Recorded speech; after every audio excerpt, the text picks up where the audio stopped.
Welcome into SETN End Zone. This is our new show. It's NFL Red Zone, but for high school football. We are so excited to have you in. This on Facebook, on YouTube. Listen to, because we don't have streams for every game, but you can listen or watch every game that's going on in our Chattanooga area right now. This week, we've got South Pittsburgh and Coalfield. That's at South Pittsburgh.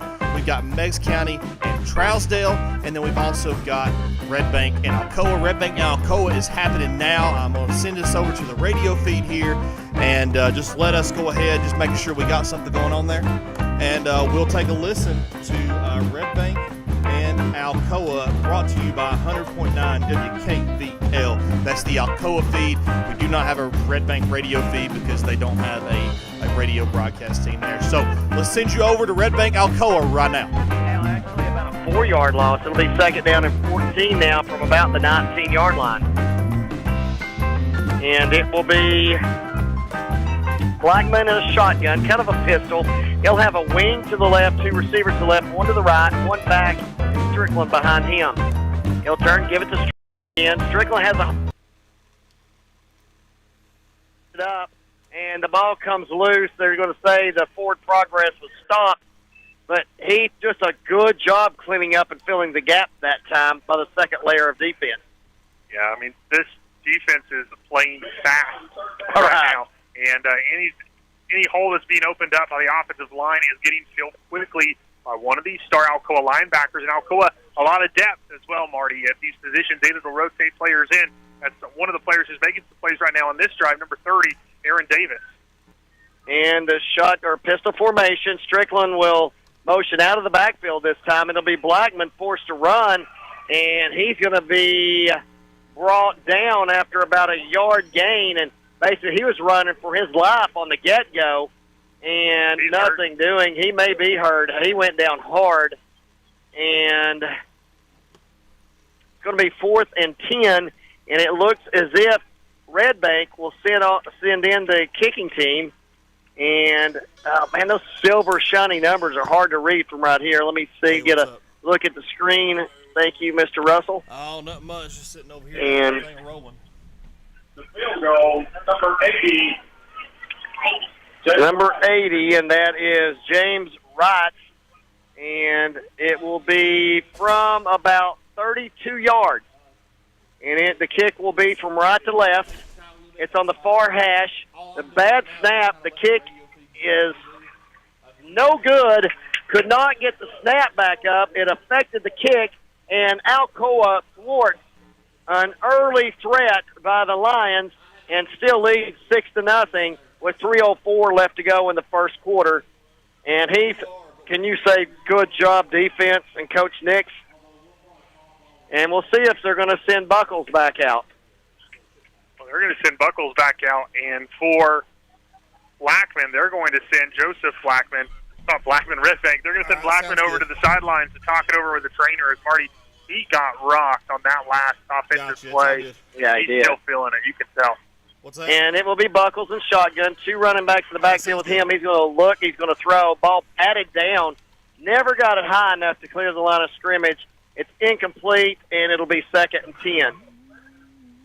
Yeah, nice job by the senior defensive lineman, Jaden High, getting a hand up and almost bringing that one down at the line of scrimmage as Buckles tried to get it quickly out to Anderson. One of the things Alcoa has been trying to do to get those quick 5 to 6 yard out, just turn around wheel routes to their wide receivers to help get it out of the hands of Buckles quickly.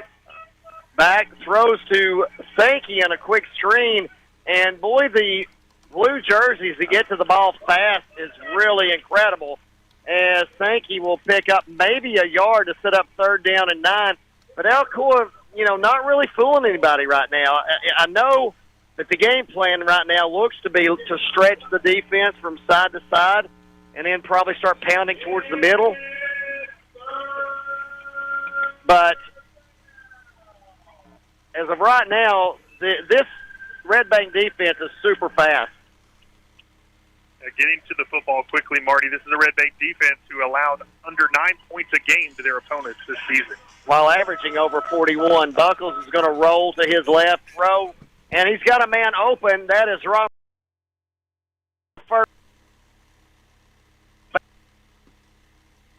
Buckles rolling to his left does a great job of squaring his shoulders and hitting his man right between the numbers to pick up the Dwight Price of Realty Executives first down. Solid throw and getting it out of his hands like a bullet over there to Jackson, who picks up the first down. The Dwight Price of Realty first down as Alcoa with the football. 2:09 remains here in the first quarter. It's Alcoa 6, Red Bank 0. Shotgun to give us a Sankey off tackle. There he left. goes. He's There got he to goes. move. He's out past the 40, 45, past midfield. Still shedding tacklers as he's onto the 45. Finally brought down as they had to go for a ride to a couple of Lions as Sankey carries some tacklers with him down to the 35. Another first down, and Alcoa will go fast. And the referees want a timeout.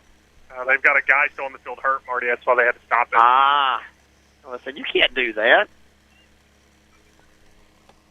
And it will be, I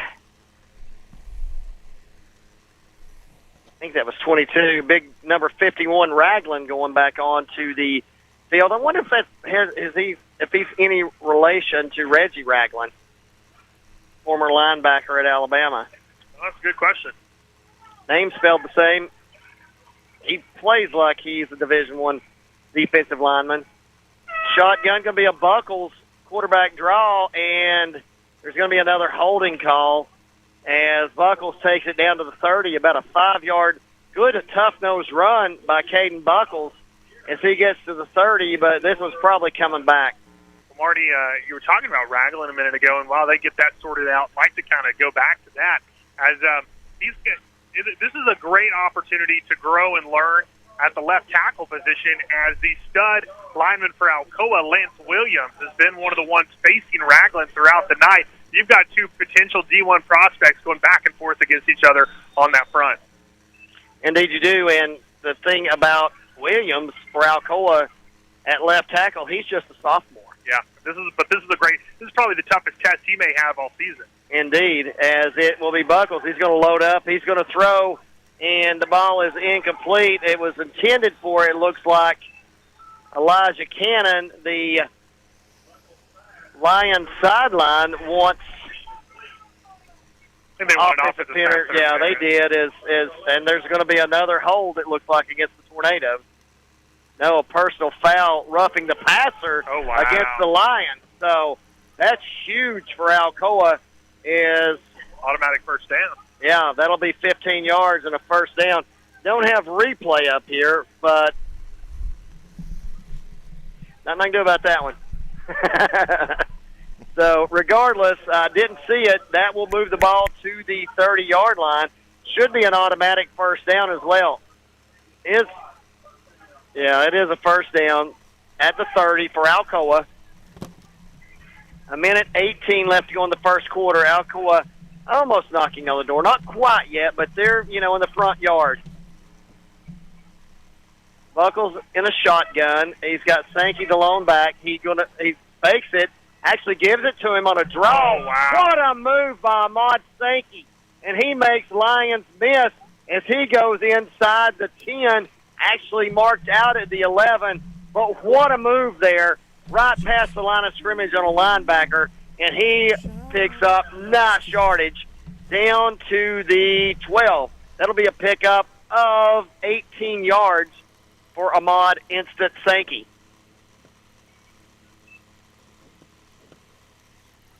.108, 6-0 Alcoa with the football in the Common Sense Pest Control red zone. And that'll be 5 free yards as they change the cadence, and Red Bank jumps. Well, and what that also does, Marty, is it helps this offensive line that potentially has 1-2 players out this week have a little bit of extra of a step on offense, because that defense is getting in the backfield quickly. So one way to help, keep them honest, try to get them to jump once or twice, make them a little hesitant, and allow the offensive line another second or two to hold. That was a good job of Sweetland to pick that up and see where they were getting a good jump off the snap. Snap goes. It's going to be a huge hold of Sankey, and he will take it into the scoring rectangle for another Everding Orthodontics touchdown. Tornadoes with 1:03 left in the first. 12-0 now pending the PAT. Heath, that hole opened up beautifully along the left-hand side, and you spoke of it. This could be his biggest test to date. He passed with flying colors that time, did Lance Williams. Yeah, another nice job of that offensive line, but even better job, Ahmad, thank you, Marty, making things happen as he has had a beautiful drive and is really starting to come alive, and the defense better look out. And that time it was almost blocked again. Number 11's coming off the edge, and they're going to have to do something about him. That is Joshua Blackman, possibly the brother of the quarterback. But the kick is up and doing. And with 103, Alcoa now leads 13-0. Let's take a 30-second break. We'll be back with the kick off right after this. Crossover vehicle owners, here's a tire just for you. Stop by Stevenson Tire to see the all-season Yokohama Geolander Geo 55, loaded with premium technology like Yokohama's specially formulated orange oil compound for all-season traction and an advanced tread design for a responsive and comfortable ride. The Yokohama Geolander Geo 55 provides more performance, more confidence, and more value. Check out the Yokohama Geolander Geo 55 today at Stevenson Tire, 2411 East Broadway Avenue in Maryville, 983-1621. And get more for your crossover.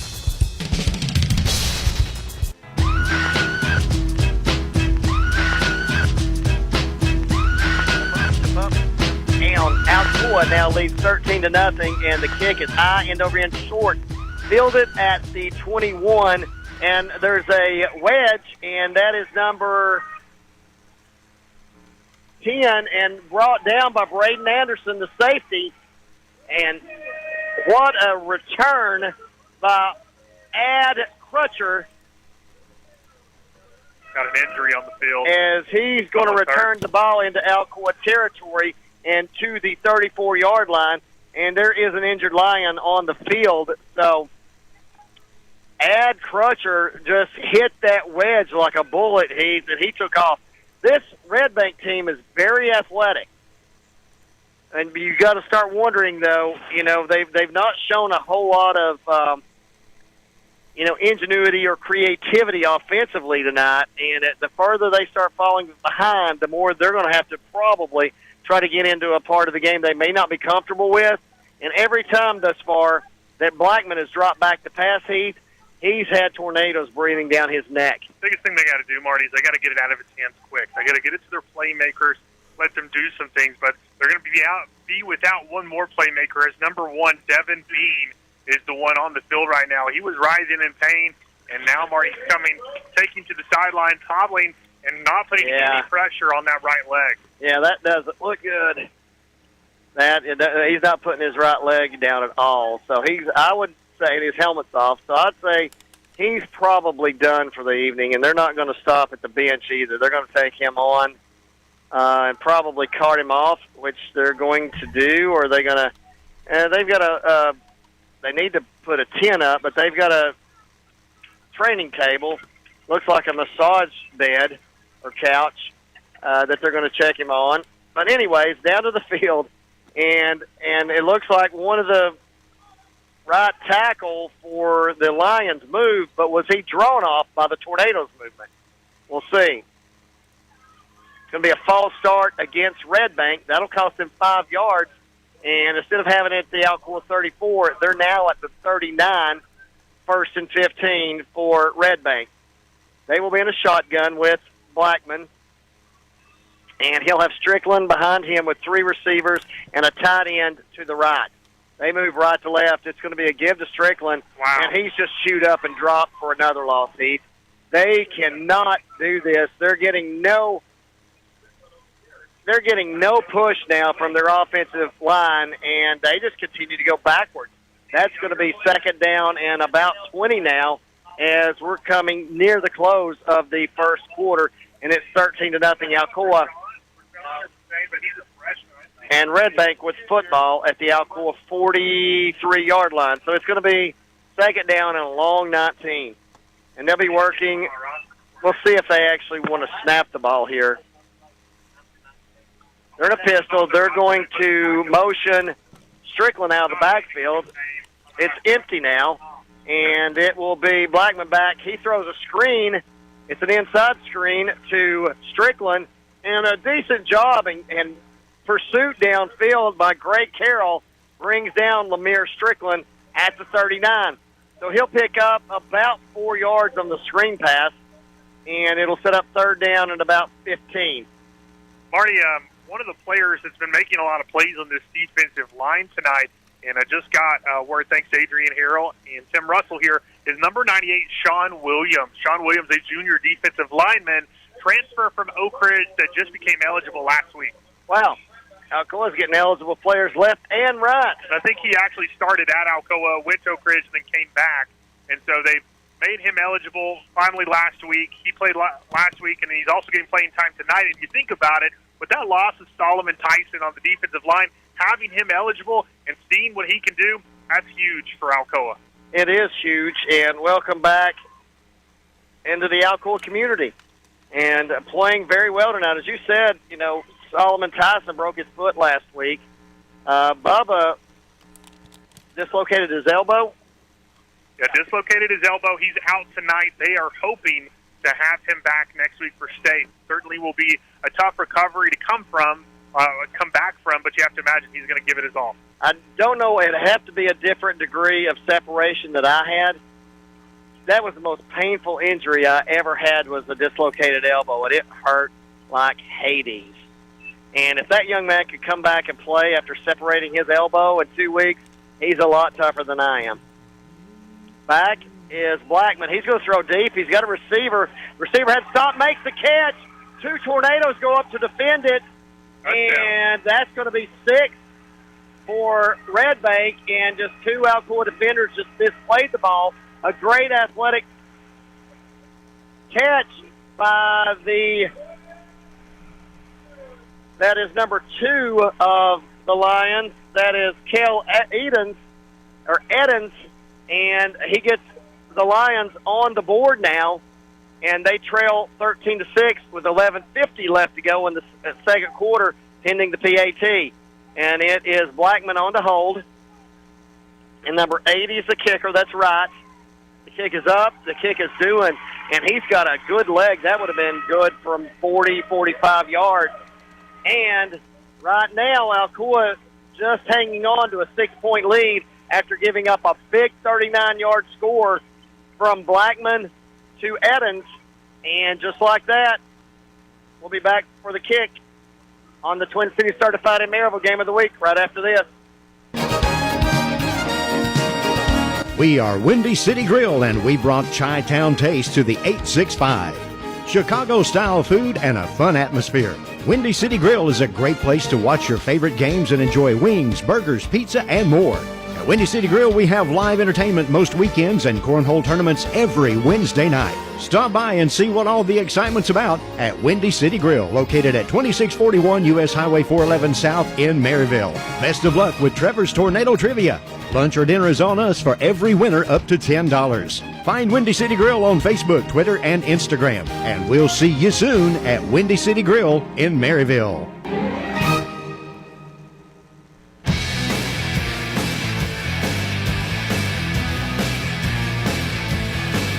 Welcome back to Chattanooga Red Bank High School, where the Tornadoes just gave up a 39-yard bomb as Red Bank cuts into the lead, now standing at 13-7 with 11:50 left to go in the second quarter. Red Bank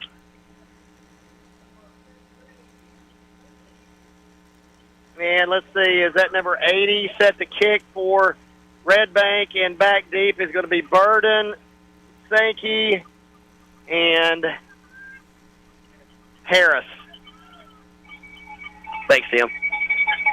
The kick is away. It's going to be fielded by Harris back near the goal line, and he's going to try to get to the wall on the left, and Chattanooga beats him there. But what a move, and if it wasn't for that.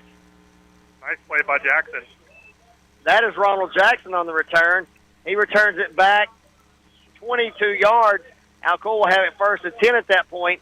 And as we, I spoke with Zach's father earlier this week, and he said Zach re-injured his shoulder last week in that game, and it's been bothering him all week. He has practiced, but it is bothered his throwing, and it looks like Buckles will get the call and will be probably quarterbacking every down of this game.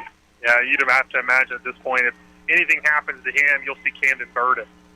Indeed. Sankey alone, set back 3 receivers, right, 1 left. Now Cornell goes right to left, and it's going to be Burden on the reception from Buckles, and he'll pick up yardage out to about the 25. It'll be a pickup of about 3 on first down. One thing that I have noticed, too, for the most part, Heath, is that the Lions tackle pretty well in the open field. A lot of team speed and a really good job of wrapping up and not just trying to arm tackle there. But again, Marty, this is where we talked about in the pregame show. Well coached, is a very talented coach on that sideline, as Coach Brown is one who is very intelligent, graduated from his high school at Unicoi County as a valedictorian, and then also got an academic scholarship at Vanderbilt and actually played there 2 seasons. So they've got a great coach on that sidelines, and obviously it shows as they're undefeated this year. And it looks like there's somebody slow to get up, and that's Sankey on the carry. He picks up yards to about the 28. It's going to be, third down and a long 3 with no Sankey on the field. I'm sure Bonham will take his place. And quickly, social media shout-outs. I want to do it to Lauren Ward, Pam Newbert, Brady Snyder, and Jag Greer. Sorry if I messed those up, Lauren. One or the other. Also, Christy Snyder, Hank Snyder, and the rest of the people. We've got a timeout down on the field. It's going to be an offside against Red Bank, Heath, and that hurts. That's the second time our Corps has been able to draw them offsides tonight, and that'll pick up a free Dwight Price of Realty Executives first down out to the 34-yard line. Nicely done as Alcoa comes up to the line of scrimmage. Buckle in the shotgun formation. Looks like he's got Elijah Cannon to his left, trips to the left for Alcoa, and a single wide receiver to the right. And it's going to be Buckles. They're just going to live on that out pattern over in the right flats, and it's complete this time to Ford. And Ford's going to have the ball out to the 40, so a pickup of about 6 on that play. Also want to give a quick shout-out to my young man, and that is Jackson Millsaps listening in his Mimi and Papaws tonight. Jimmy and Carlotta Millsaps down in Louisville.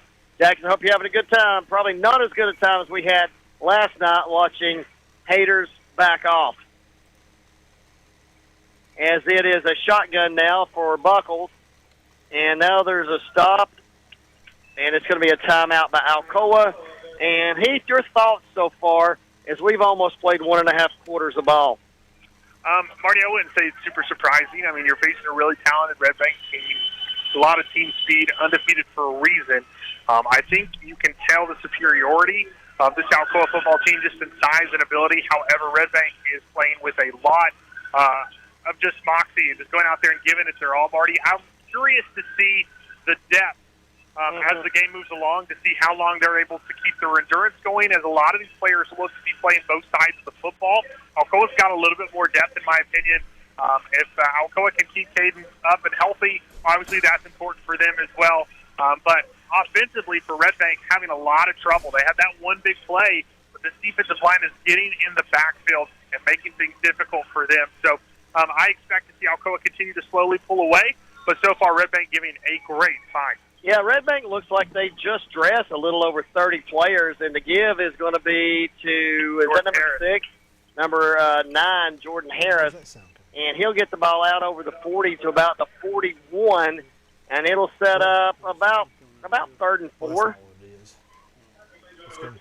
They're going to mark it at the 40s. He needs to get almost to the 44. It's going to be 3rd down and a long 3, if you will. It's really closer to 4.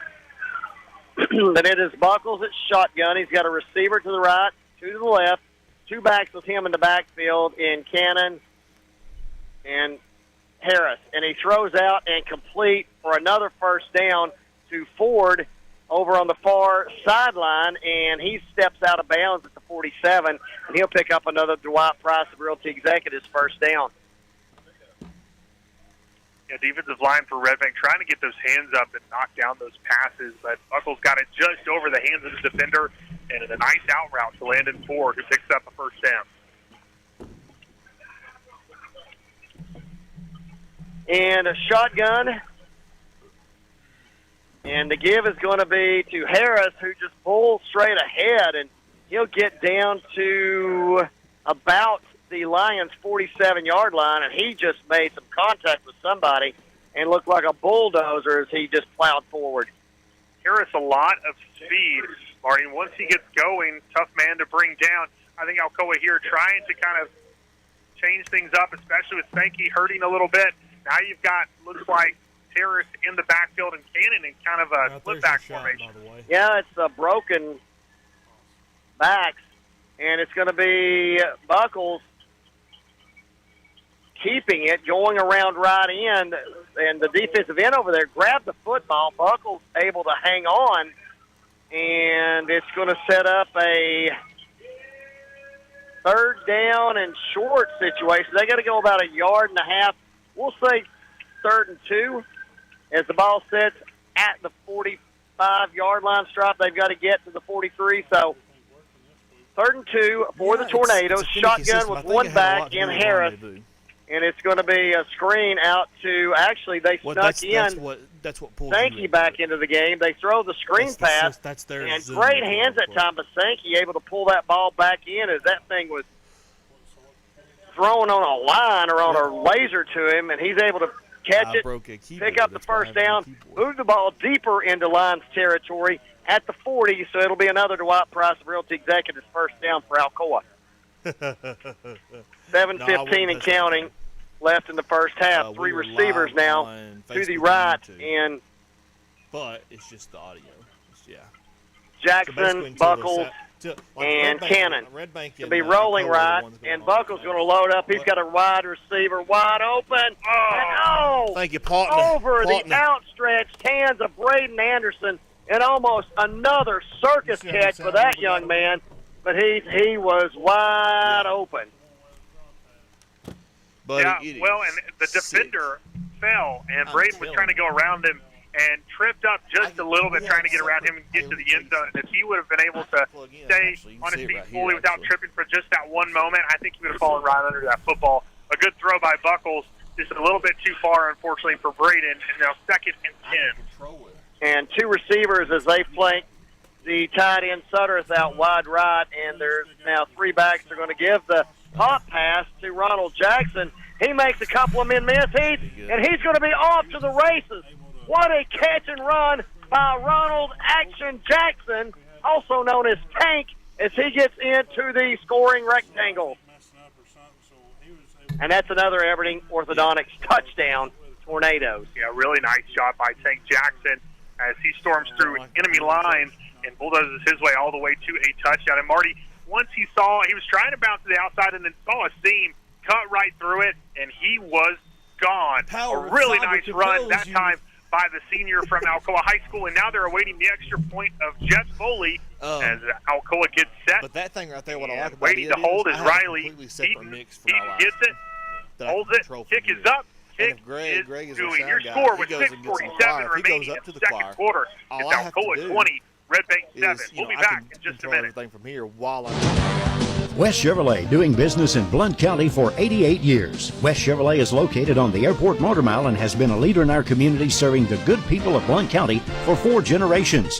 Whether you're looking to buy new, pre-owned, or get service for your automobile, think West Chevrolet. West Chevrolet is happy to partner with all the local high schools and wishes everyone a happy and safe fall season for your sport. Whether you're a Tornado, Rebel, Mountaineer, or Governor, you can find the auto, help, or service you need at West Chevrolet. Reach us at 970-9378 or online at westchevrolet.com. You can also find us on Facebook. We're here to serve the good people of Blount County. We do what we say at West Chevrolet.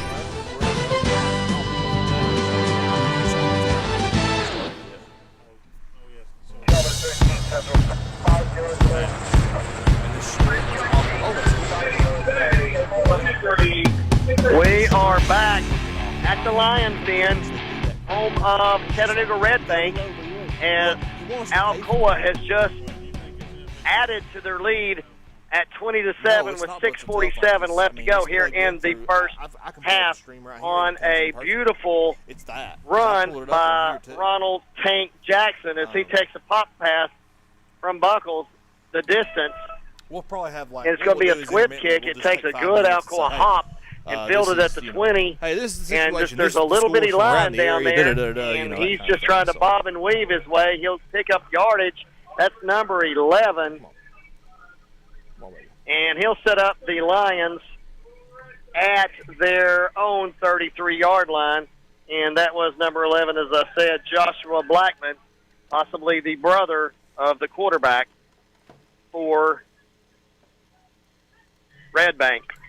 And quick shout-out to Karen Orley, who's listening in. I'll give a bunch more here in a moment. As Alcoa leads 20-7, it's Red Bank with the football, and it is Blackman in a shotgun with Strickland behind him, two receivers to the far side of the field, now in motion, and they're going to give they faked the jet sweeper, just completely missed the handoff, does Blackman, and he'll have to just run it out of bounds. It'll be a 2-yard loss. And another negative play for the Lions. Hear me talk. Nothing doing that time for Blackman and Alcoa. Doing great job, as always, getting outside to the perimeter and forcing that quarterback out of bounds. So you're right, Marty. It will make them lose one. It's going to be second I hate and when 11. stuff Now does it's a that. pistol We're supposed to, formation this is is super Blackman. fast Wi-Fi. And he takes a snap. It's 100 He megs gives up it to and down. Strickland. Strickland's going to be plowed under and dropped. It'll be another loss. You're about to As the we're sitting here because I got to get right side of scores on this scoreboard. Alcoa's defensive line just completely caved in. I wish the I left had the side computer and the power of the to do Lions' rendezvous like I offensive was doing. front, and it's going to be a loss of about 3.5 or 4 yards. It'll now be 3rd down and 15 for the Lions with 6:05 left to go here in the first quarter. And they have not proved at all if they can move the ball. And remember, this is an offense that's averaging over 41 points a game. And I'll get you their totals offensively here in a moment. Bobble snap by Blackman. He's going to look. He's going to load up. He's going to fire deep. It's going to be picked off. That is Isaiah Bryant. Oh my God. That is terrible. And the return is going to be for naught. It's a good return, and Bryant's going to take it back all the way inside of the Lion line. Call a block in the back on Alcoa, which is just horrific. I don't know how you can call that. I mean, Marty, that was a great hit. It looked like he just came up in front of him and just blew him up. I did not think for 1 second that was a block in the back. And can you still do that, the blind side? Ready, let me know. I'll have you start tweeting these out. Yeah, I mean, he was running right at him. They were both looking at each other, and he just lit him up like a Christmas tree, and the referee threw the flag. It's unfortunate because that was a great return, interception and return that time for Alcoa. Yeah, and Isaiah Bryant, his return will be negated by a penalty. Nonetheless, Alcoa will have the ball. They'll start inside their own 20 at the 18 with 5:33 left. Plenty of time for Alcoa to get on the board. And I would look right now for Alcoa to go deep on this very first play, Heath, to really try to just turn the screws. And we'll see. It'll be Buckles in a shotgun. He'll have Bonham to his right in the backfield with 2 receivers left, a tight end, and a receiver to the right. And they're going to throw out the Braden Anderson on the screen. He breaks 1 tackle, stiff arms. If he can keep his feet, he scores. Instead, he stumbles down at the 44-yard line, and that will be enough for a Dwight Price of Realty Executives first down. That'll be a gain of about 26 yards. I don't think DTC would pick up Trousdale, to be honest with you. With 5:18 left, and Braden Anderson keeps adding to his total. I do not know why he's not getting more looks. I don't know if he's too slender, but he's definitely athletic enough to play at the next level. Shotgun, 2 receivers right, 1 left. Draw play to Sankey, and Sankey moves it outside of his 45 to about the 47. He'll pick up 3 yards on the carry and set up a 2nd down and 7 with 4:45 left in the first half. It's 20-7 Alcoa.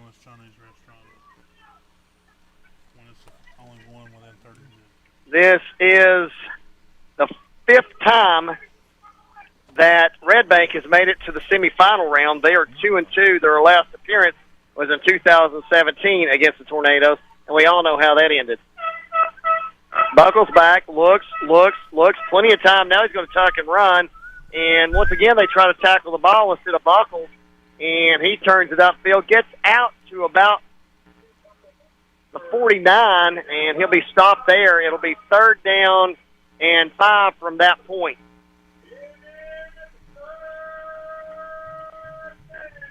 Four minutes left in the first half now, as the weather gets a little bit more chilly here in Chattanooga. Just off the river here, so it's a little bit colder. There's not much of a breeze, though. But nice little area down here. And it is shotgun, and it's going to be a timeout taken by Alcoa. That's their second of the half with 3:38 left. They lead 20-7. Let's take a 30-second timeout. We'll be back with more action from Chattanooga Red Bank right after this. Your smile. It's your business card. It's your approval. It's an expression of your love. Your smile is such an important part of who you are. So when we say simply extraordinary smiles, what we mean is simply an extraordinary you. At Everting Orthodontics, we offer 5-star reviews, free consultations, and flexible payment options. With offices in Knoxville, Maryville, and Morristown, we've kept East Tennessee smiling for over 20 years. Visit us today at evertingortho.com. And for everything ortho, remember Everting Ortho.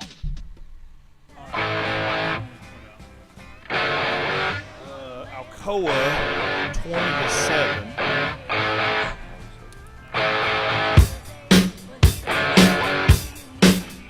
Back at Chattanooga Red Bank, Alcoa leading 20-7 with a 3rd and 5 from midfield. Buckles and a shotgun for the Tornadoes. He looks, he throws late. It's Braden Anderson with a catch. He'll pick up the first down. He'll make a couple of moves and make a 3rd, 4th man miss, and he's Houdini with the football. They finally bring him down and smother him as he gets inside the 40 down to about the 38. That'll be another Dwight Price of Realty Executives first down at the 37-yard line. But what a play, and they just never could seem to find a handle on Braden Anderson. Shifty moves that time by Mr. Anderson, and another Dwight Price of Realty first down for the Tornadoes as they now have the ball at the 38-yard line and hoping to score at least one more time as we're about 3 minutes left here in the second quarter. It's 20-7 Alcoa. Thank you with the give. Breaks the tackle at the 35, to the 30, right 25, got it up and dances out of bounds at about the 21-yard line. So Yeah, that'll we move got the it up chains and going. again for another Dwight Price of Realty Executives first down. You're listening to the Twin City Certified in Maryville on 411 South Game of the Week. YouTube, go by and say hello to my friend Riley. If you go to put you in a reliable, inexpensive, and certified pre-owned vehicle. So 2:55 left in the first half. Alcoa on the move. Buckles in a shotgun with Sankey and Bonham on each hip. And he turns, gives it to Sankey. Sankey makes a move, cuts inside, lowers his head, takes it inside the 10, and finally tackled at about the 8-yard line. That'll move the chains again for another Dwight Price of Realty Executives first down. This will be first and goal now at YouTube. the, and there's also one on BBB looks to be 8-yard line. It is with 2:35 and counting. Alcoa just methodically running the ball right down the throat of the Lions. It's right there. Buckles once again from a shotgun, same formation. And the give, same play. Why not? And Sankey takes it down to the 5. And Lance Williams over there is just nasty. He continues to block until the whistle. And the Lion on that side of the ball wasn't wanting any part of it. And it will be 2 minutes left in the first half. 20-7. I understand that. Alcoa, and they're threatening as they're in the common sense pest control red zone. You're listening to Twin Cities Certified Maryville Game of the Week. Buckles, shotgun. Only back in the backfield is Sankey. He fakes it, and Buckles takes it into the scoring rectangle for another Aberdeen Orthodontics touchdown, Tornadoes, with 1:39 left. It's now 26-7. Alcoa pending the PAT. All right, sounds good. Nice fake that time by Caden Buckles as Marty. Now he's the Houdini, and with a nice trick, and it goes up the middle and gets a nice touchdown for Alcoa, extending this lead before the half. And just a good ball fake that time. Oh, yeah, everybody went with thank you. And it was Buckles just taking it right up the middle, untouched for another score. The set, the kick up, kick doing. And Alcoa now leads 27-7 with 1:39 left to go in the game, in the half. And Heath, we're only 25 and a half minutes away from another state championship appearance.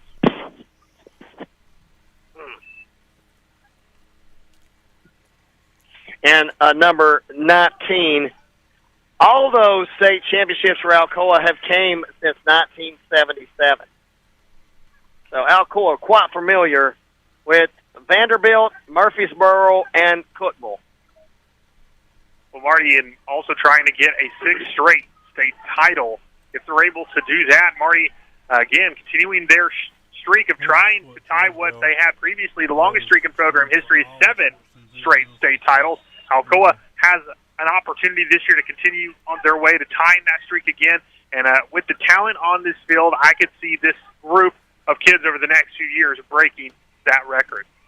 Indeed, I can as well. Quickly, before the kick by Alcoa, I'd like to do another secret safe place for newborns in Tennessee.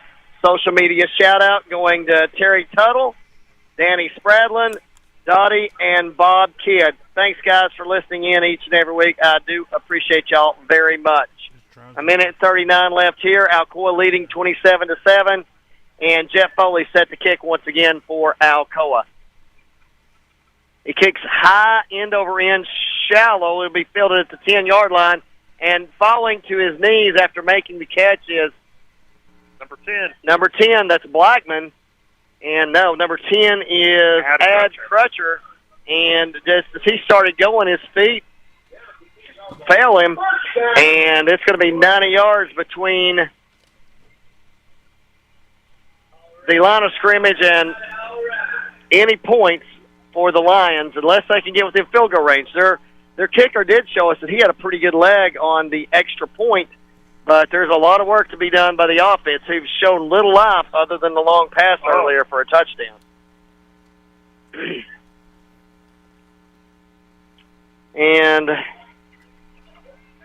it is Blackman in a pistol. He's got 3 receivers to the right, now in motion, and they'll go with a jet sweep to number 2.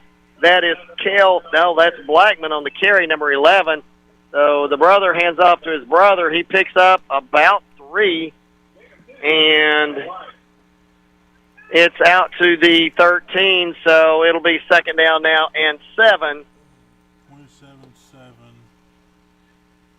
So, still a lot of work. Clock ticking, a minute 9 left. Blackman in a pistol, turns. He'll give the ball, fake the ball to Strickland. Now he's going to roll to his left. He's got some room, and quickly that closes.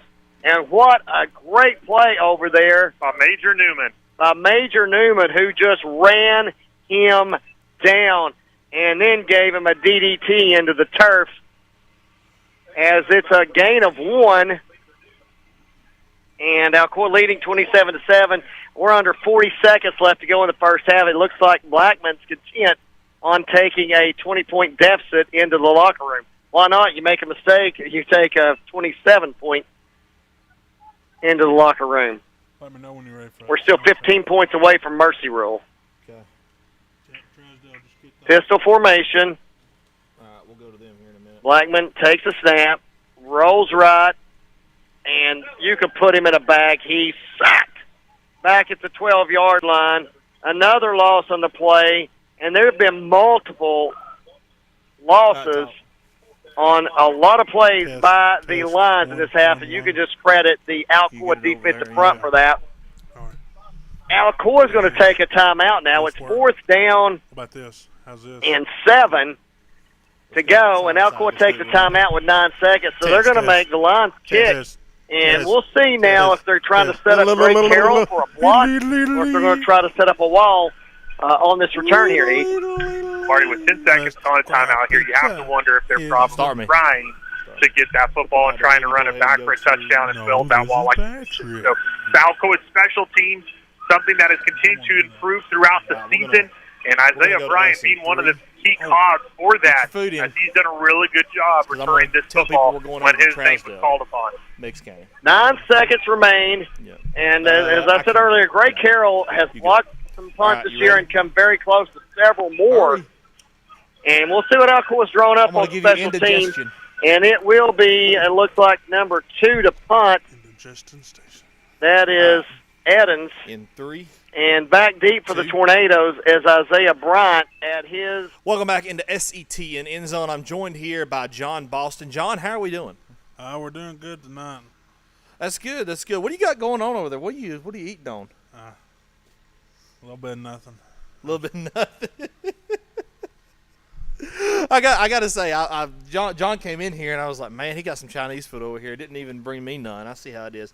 It's all right. I had some Taco Bell. All right, listen. Red Bank is down right now to Alcoa, 27-7. No surprise there, John. Your initial take on that? I know you haven't been watching it all that much, but no. I think we all thought, I guess in a sense, Alcoa was, and it's not over. It's not over. No, I've seen some crazy stuff this year. It ain't over. But at this point in the game, I did not expect the score to be a 20-point game. Yeah. I was expecting it to be maybe like a 17-3 game or because what it was like 13. It was like 13-0, 13-7, and then Alcoa scores again. Yeah. I think when you're Red Bank and you score, I think you've got to get in the spot, and I just blocked over John right there. So we got a little weird camera setup that we're not used to. I think when you're Red Bank, you've got to get in there and you've got to make sure that you're playing defense. That defensive line has got to step up, especially in the second half. Listen, it's not over. You can still adjust in the second half. All right, so what do we have on tap? I think South Pittsburgh and Coalfield is about to start. Meigs County and Trousdale is about to start. So we're probably about to send you over to that game. It's already started. We're going to send you over to Meigs County Trousdale. That is on 1049 The Mountain in Athens. We'll see you back in just a little bit. It's going to fall at the 35-yard line. So Meigs County's at the 30. About 4. Bring up second down and 11. Play comes in.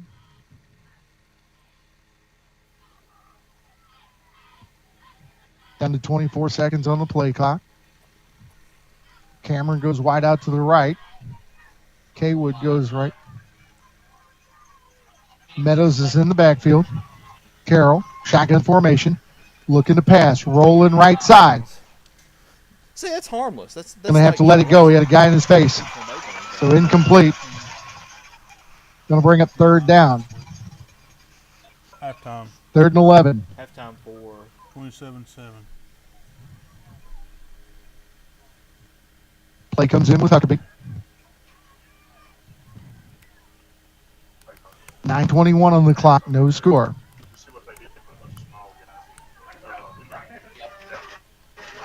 You still have time on Twitter? Going to get them set. Yes. 2 right, 1 left. H space A. Ben Smith split to the left. That kind of thing. Logan Carroll, shotgun formation, gets it, fakes it to Meadows, and it's picked off. Brought it back to the 50 into Tiger territory.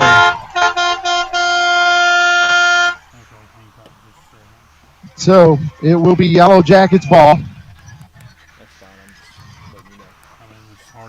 At the, see where they're going to mark it, looks like about the 48-yard line of the Tigers. What? Huh? He's a South Pittsburgh router. Yeah, for concrete press.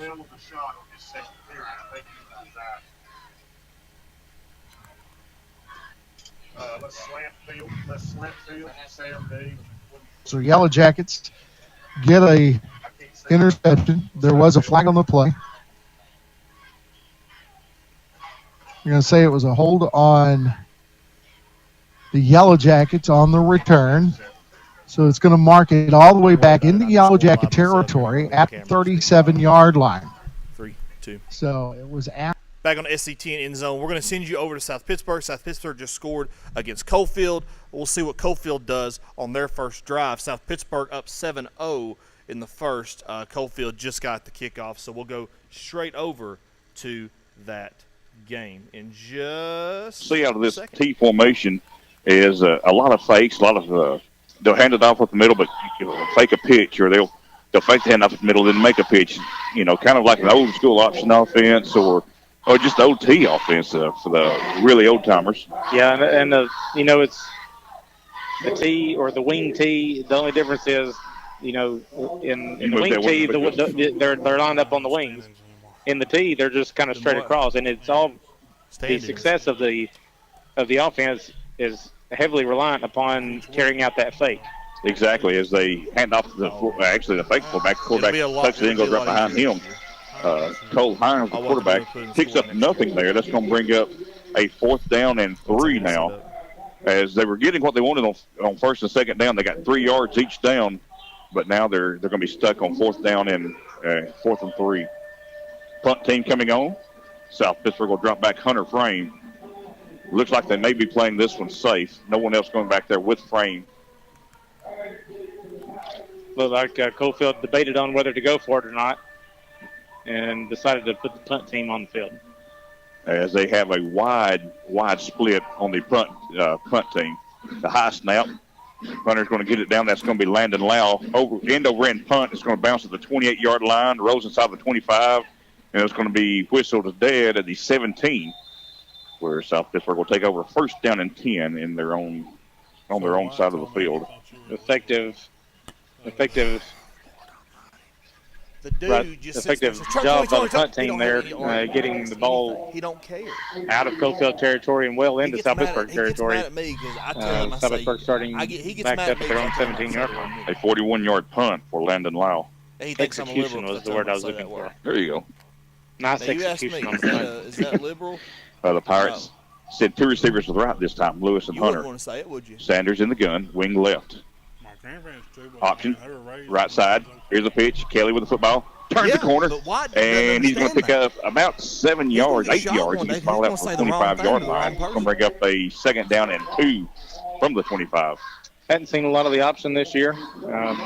Braden Sanders certainly a capable runner as he is a passer, but still just not seen much of that option this year. And Sanders does a very effective job there of opting to pitch once the defensive end come to take him, and then Kelly turns it upfield for a good gain. 7-10 to play, first quarter, 7-0 is your score. Pirates with the football. They go to the double wing set. Sanders goes under center.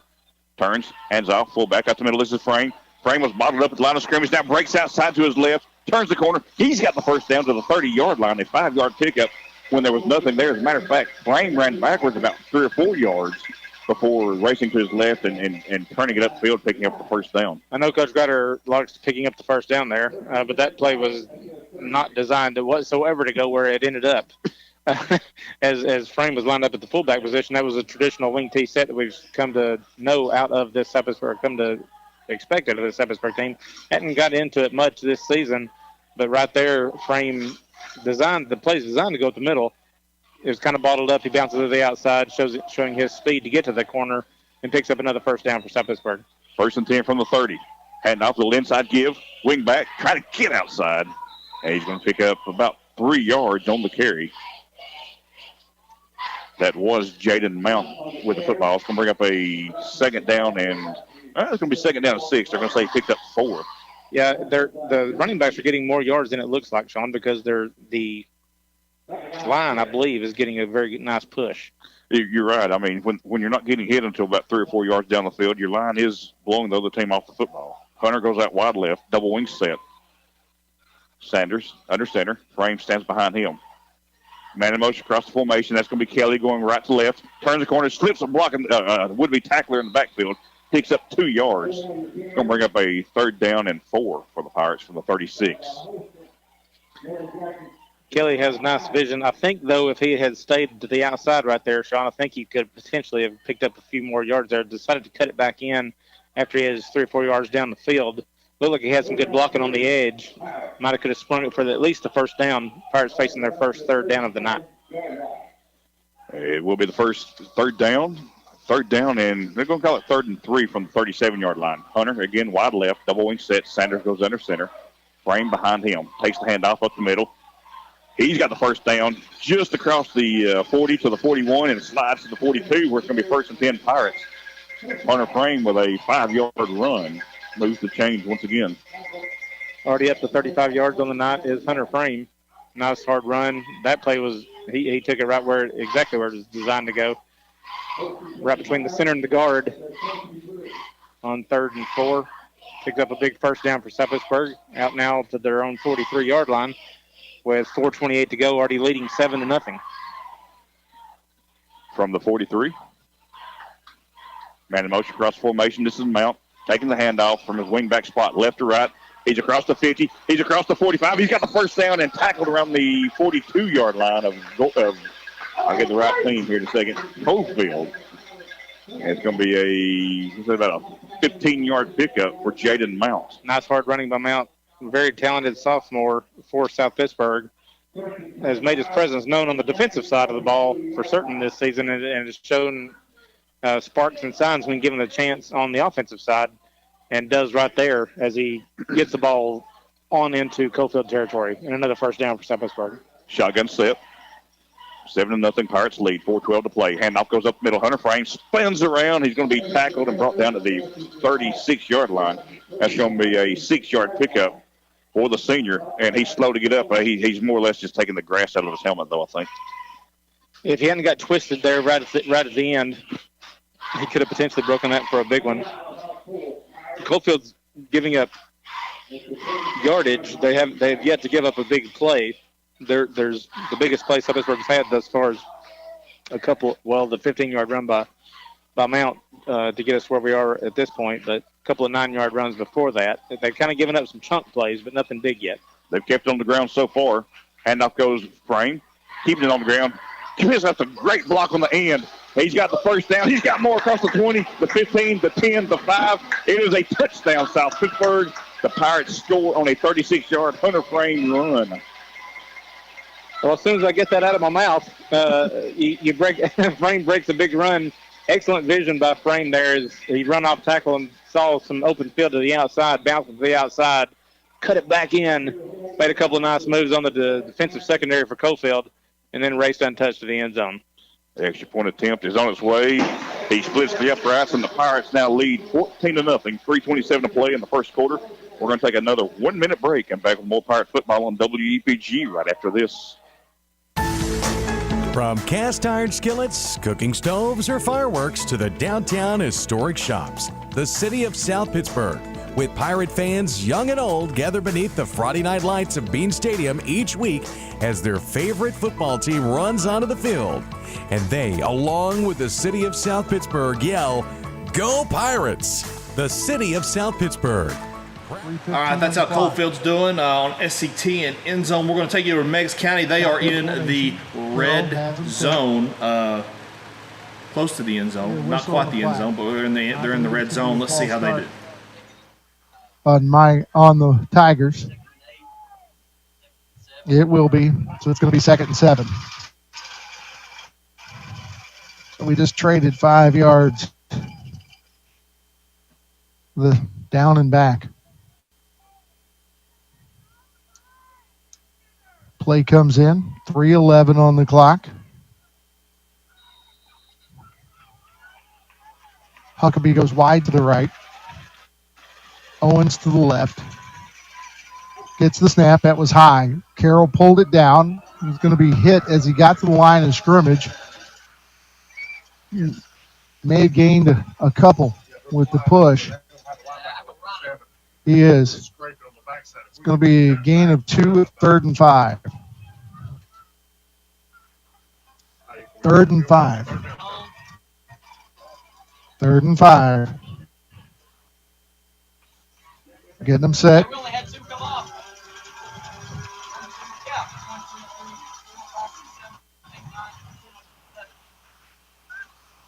Gets him set, loaded up on the left side. Carroll takes off. He's going to be close. Depending on they gave him a bad spot. They're going to eyeball it. And it's going to be fourth and a long one. Long one. Looks like we're going to go for it. Loading up the left side again. Carroll, shotgun formation, gets it. He's going to push ahead. Got it. I believe he got it.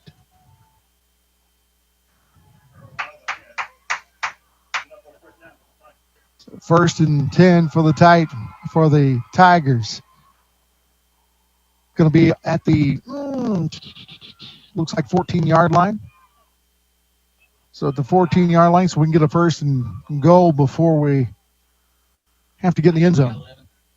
Tigers down to 1:36 in the first quarter. Gets him set.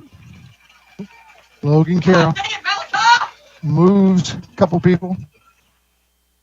We're going to have false start. They'll back him up 5 yards. It's going to be first and 15. We like the challenge. So first and 15. Ball's at the 19-yard line. 1:25 on the clock.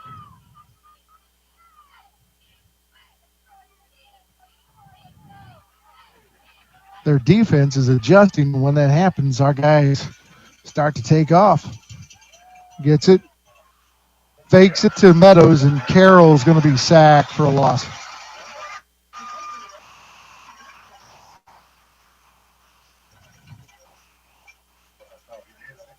So, back at the 22-yard line, it's going to be second and 17. Down to 57 seconds. We'll have to run at least one play before the end of the quarter.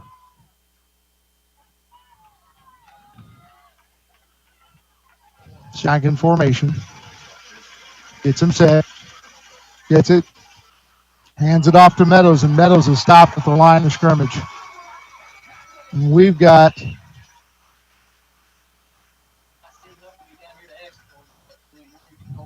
a little extracurricular activity out there.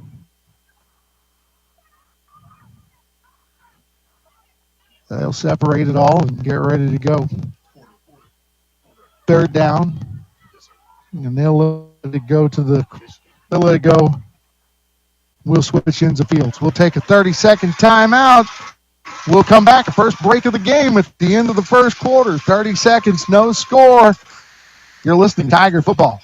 Whether you're fixing up, building out, or repairing something special, Ace Hardware in Decatur has everything you need right nearby. They're on Able Avenue in Decatur and open 6 days a week. And unlike those big box stores in the big city, your local Ace Hardware in Decatur has the advice you want, the help you need, and suggestions to do the job right. Whether you're building a championship football team or adding a new room. We're on SETN Preps End Zone. You can hear a little echo there. Sorry about that. It's me and John here. You can't see us right now. We're just going to bring you up to the scoreboard real quick. South Pittsburgh up 14-0 on Cofield right now. They just took that score about 2 or 3 minutes ago? About 2 or 3 minutes ago. Red Bank at half down 27-7 against Alcoa. I'm sure that one's just about to come out of the half. I'm actually trying to look and figure out and listen to see where that one's at. Meigs County, Trousdale, we still don't have no score. Meigs County is in the end zone. They just went to commercial break. That's why we took over from here. So we're going to go to the camera real quick so you can see both of us here, and John's not ready. But we'll do it anyway. John, initial reaction to the South Pittsburgh-Cofield game? I didn't expect – I expected South Pittsburgh to win. I've had them picked. I knew – of course, it ain't over. I was just afraid South Pittsburgh would have another slow start this week. This last week and the week before, they started off real sluggish, and it took the fourth quarter to really separate themselves from the other team. And right now, they're really taking control of this game. Yeah, and I talked to Chris this past week about, I think Cofield is one of those situations where they're the best that came out of that region, but you have a down Greenback, and pretty much, I mean, Greenback was a 3 seed. I think that's the big story coming out of there is, and we talked about this earlier this season. They were like 3-7. Yeah, they're 3-7. I mean, Greenback was way, way, way down. But to me, I think that Coalfield I don't think they're going to be as strong as they need to be. I'm still under the assumption that if Greenback was at Greenback strength like they usually are, South Pittsburgh may not make it past the semifinals. But seeing as they're not playing Greenback, I think they have a pretty good chance. All right, let's send you over to Meigs County Radio. I believe they're ready. I think they're about ready to rock and roll back from the commercial break. And, we're going to take you over there, and we'll be right back to Meigs County. It is good. So at 11:24. I don't even remember the last time Field goal puts us up 3-0. We'll take a 30-second timeout. You're listening to Tiger Football.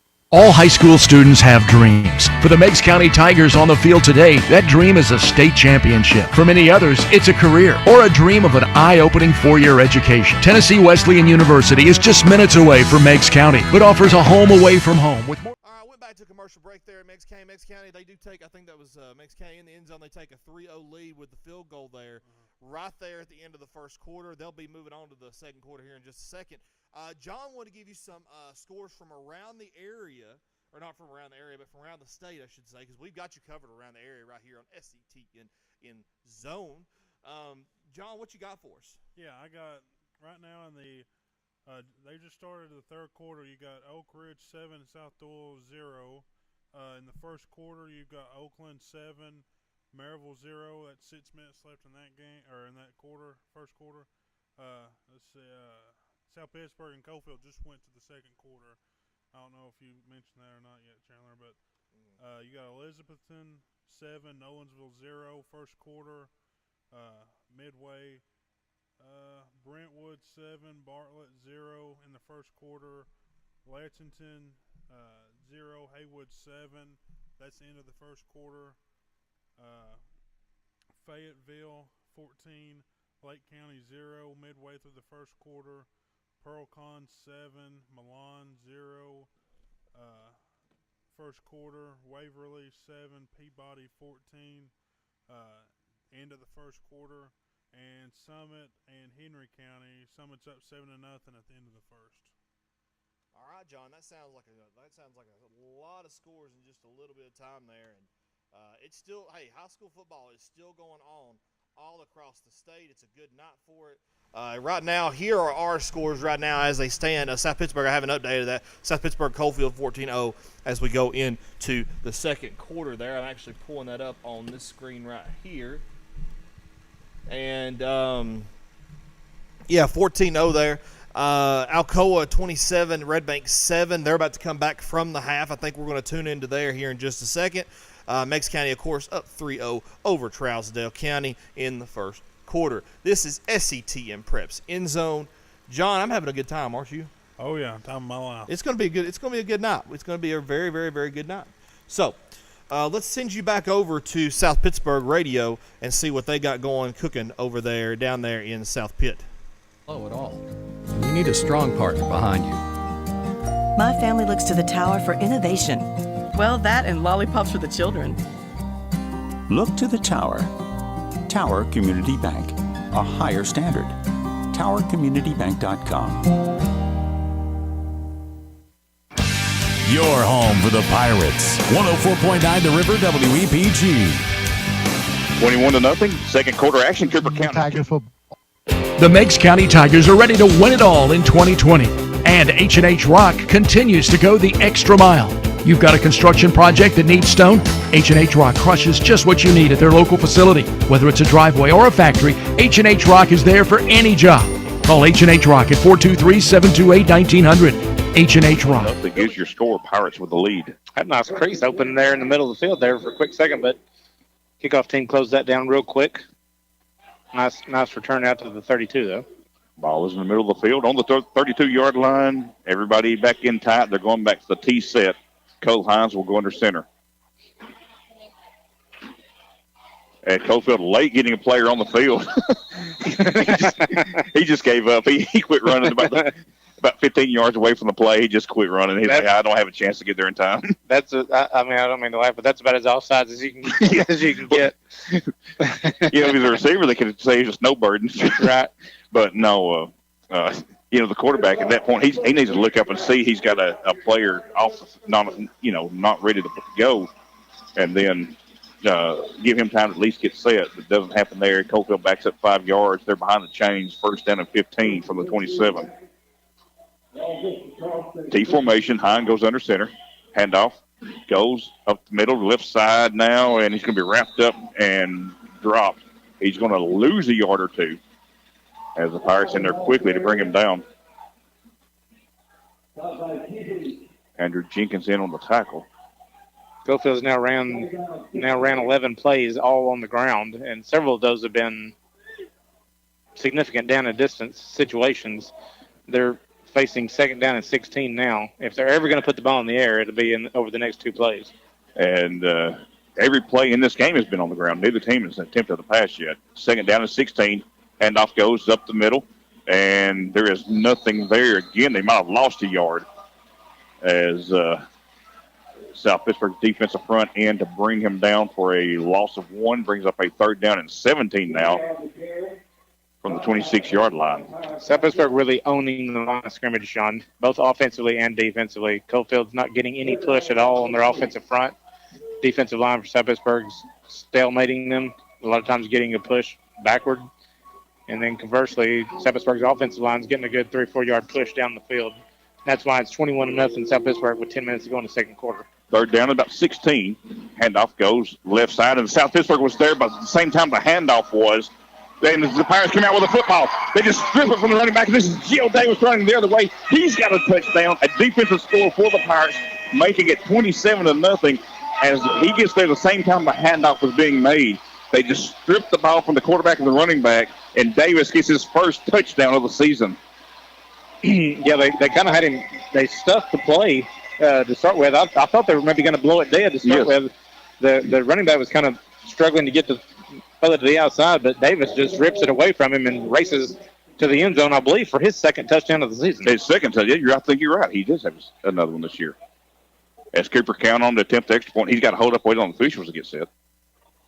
Here's the snap, the hold, the kick, and the South Pittsburgh Pirates now lead Coalfield in the semifinals 28-0. We're going to take another 1-minute break and back with more Pirate football right after this. At Voiceopia, over the years, we've heard all the excuses. We can't. Welcome back to SETN End Zone. I'm here with John Boston. John, we just heard South Pittsburgh. They scored. It's now 28-0 here in this game. Are you shocked on the domination that South Pittsburgh has in the first half right here? This early, yes. Okay. South Pittsburgh, like I said earlier on this end zone, I thought they'd start that end zone or this end zone? This end zone. Okay. The SETN Preps end zone. The SETN Preps end zone. All right, got you. But yeah, I was expecting South Pittsburgh to pull away, just not this early in the game. Yeah, defensive scoop and score. I think this South Pittsburgh defense is what's going to win them chance. We know what that offense is. I think this defense is very, very underrated for a lot of people. I literally just saw the replay of that touchdown right there. Dude, it is something. That's the second one this year, too.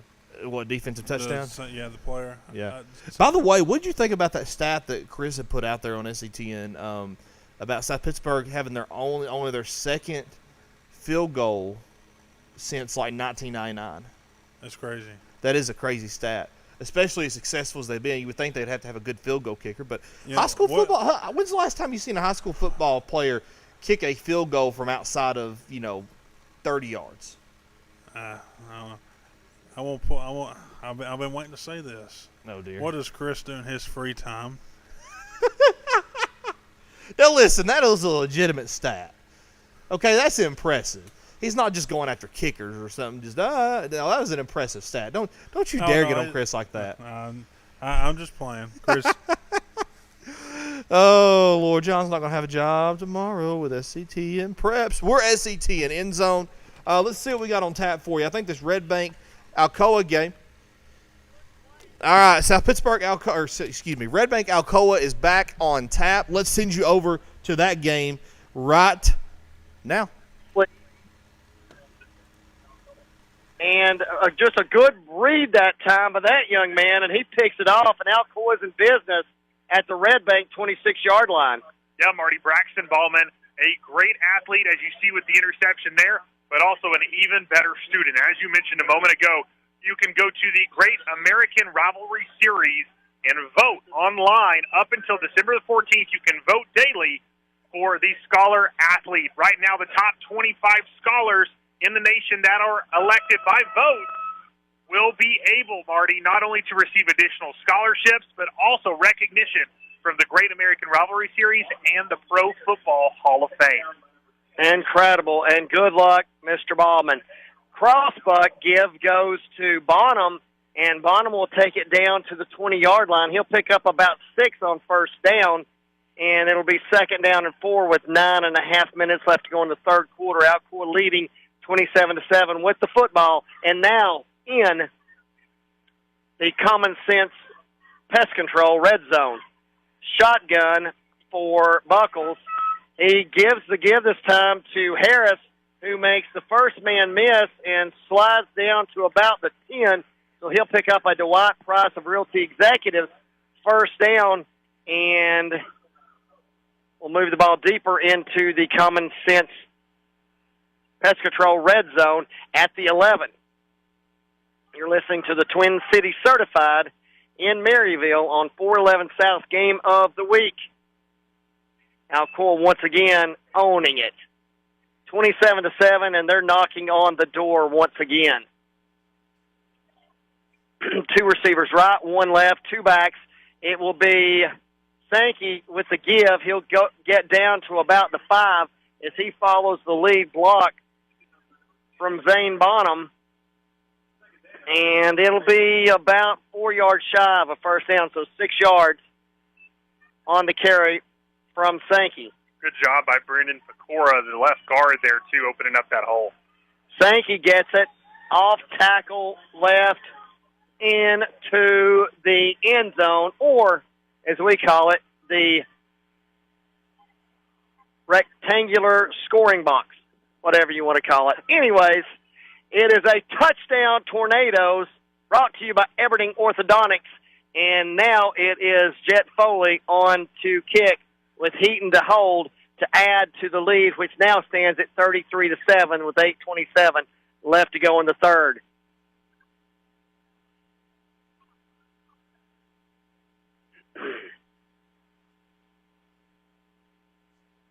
There's the snap, the set, the kick, doing. And with 8:27, Alcoa now extends their lead to 34-7, and they will be set to kick after we take this 30-second break. You're listening to the Twin City Certified in Maryville Game of the Week. Back after this. El Jimador Mexican Grill, authentic Mexican food in Maryville, Tennessee. Welcome back to SETN End Zone. I am Chandler Morrison, and John Boston's over here working while I sit here and just talk up a storm. So, Alcoa now up 34-7 on Red Bank from what we can see here. South Pittsburgh score is still the same. Let's move you over, actually, to that right there. SETN End Zone Scoreboard, brought to you by no one. We're not sponsored. We are completely on our own. So if you got some sponsors, send them our way. Just saying. And by the way, if you have to get off SETN End Zone, I feel for you, but you can always go to our Twitter page. We have all the scores rolling out as they come in. Not as frantic as it usually is it, John? No, I enjoy it. I enjoy it. We don't have to pay attention to 3 games this week, and hopefully 4 games next week. And they won't all be at the same time either. So that's what you've got there. All right, South Pittsburgh is up 28-0 over Coalfield after the scoop and score there in the second quarter. South Pittsburgh just took over after a 3-and-out by Coalfield, from what I can see here. Trousdale County and Meigs County up 3-0 over Trousdale from what we have heard on the radio in the second quarter. We'll check on that game here in just a second. John, what is are there any updates on the scores that we need to know about? Oakland is taking a 14-0 lead over Maryville. Second quarter, 10 minutes to go in that one. Other than that, the rest of them look pretty much the same. Yeah. And we do have a Meigs County score. They just scored 10-0 in Decatur now. The score is for Meigs County there in the second quarter. We'll update that here in just a second. I think that Meigs County do you think that I don't think this is how this I think it's going to be a slow burn for Meigs County. I don't think it's going to be something where they run away with against Trousdale. I've talked to a couple people that were at that Trousdale and Watertown game, John. Some relatives at Thanksgiving dinner, so we can actually we can say whether that's verifiable or not. But they said that Trousdale County was just able to kind of pound the ground after their running back got injured. And that game was just one of those kind of slow burns, just kind of like tot. And he thought that Meigs County could run away with it. I'm not so sure, although the score is right now 10-0 here in the second quarter. And a long pass incomplete there for South Pittsburgh. I thought it was going to be complete. That's why I mentioned it. So let's go over. I believe Meigs County's still going. Let's look. This is a great video, by the way. Let's go over to Meigs County, over in Decatur, and we'll get you some action there from 104.9 The Mountain in Athens. Do his little knee kick, and then he'll kick the ball. There it goes. It's going to be taken at the 21-yard line. It bounced right in front of the receiver. They're going to mark it to 22. He thought it was going to come to him. He was going to pick it up on the run, and it just stopped on him. So they're going to have it their 22-yard line. Yes, sir. We'll take that 1st and 10 for the Yellow Jackets at their own 22. They're going right to left, and our defense comes out, and our defenses looks like they're ready to hit somebody.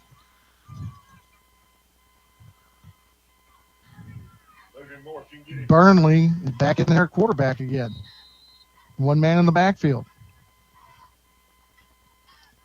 Gets him set. He's going to keep it himself and tries to go around the left side again, and our guy's going to drop him at the line, maybe even for a loss. Let's see where they mark it. It's going to depend on about it. Say he got back to the line of scrimmage. So 2nd and 10. Burnley comes in with the play.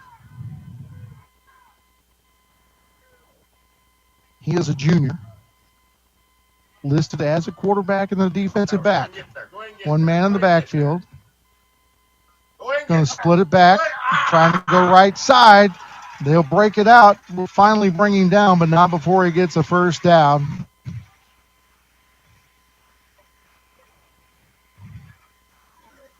And that was Aiden Skinner on the stop at the 32-yard line.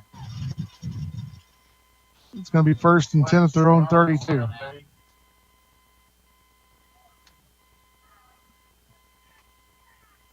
The ball set at the 32, just past the 32, not quite to the 33. Burnley comes in, up under center, puts the tight end in motion, gets him set. Back looking to pass, a little razzle-dazzle. And the receiver lost his footing and went down. Why were we running around like that? Oh. So it's going to bring up 2nd down and 10. They saw that work against the Tigers last week, and guess they threw that in there as a little wrinkle. 64 will be. Burnley gets the play, comes back in. Breaks the huddle.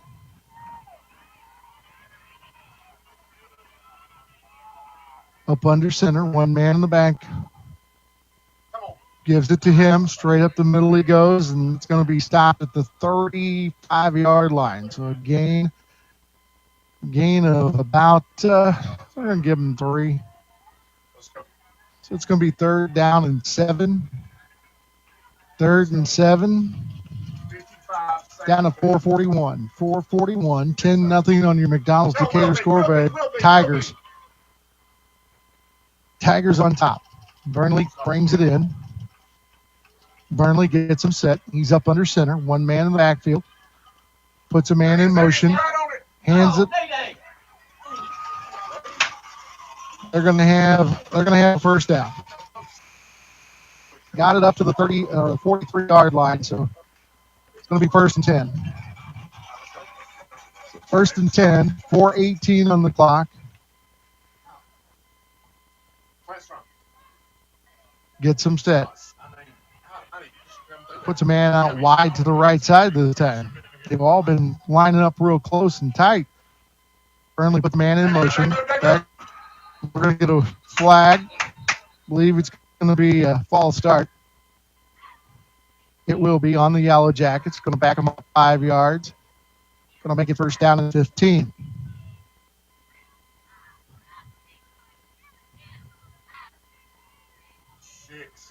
So Burnley comes over, talks with the offensive coordinator, gets the play, brings it out.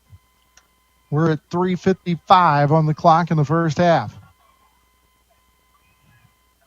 Gets them set. One man split out. All right, no change in the score here from SETN Prep's end zone. I keep having that echo. I keep forgetting to turn it off.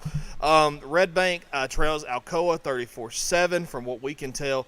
South Pittsburgh 28-0 and Meigs County 10-0 over Trousdale in the second quarter. We're actually going to send you to the South Pittsburgh game where South Pittsburgh just took over after a turnover on downs by Cofield. Braden Sanders out quickly or early in this game. 28-0 is the score already, though.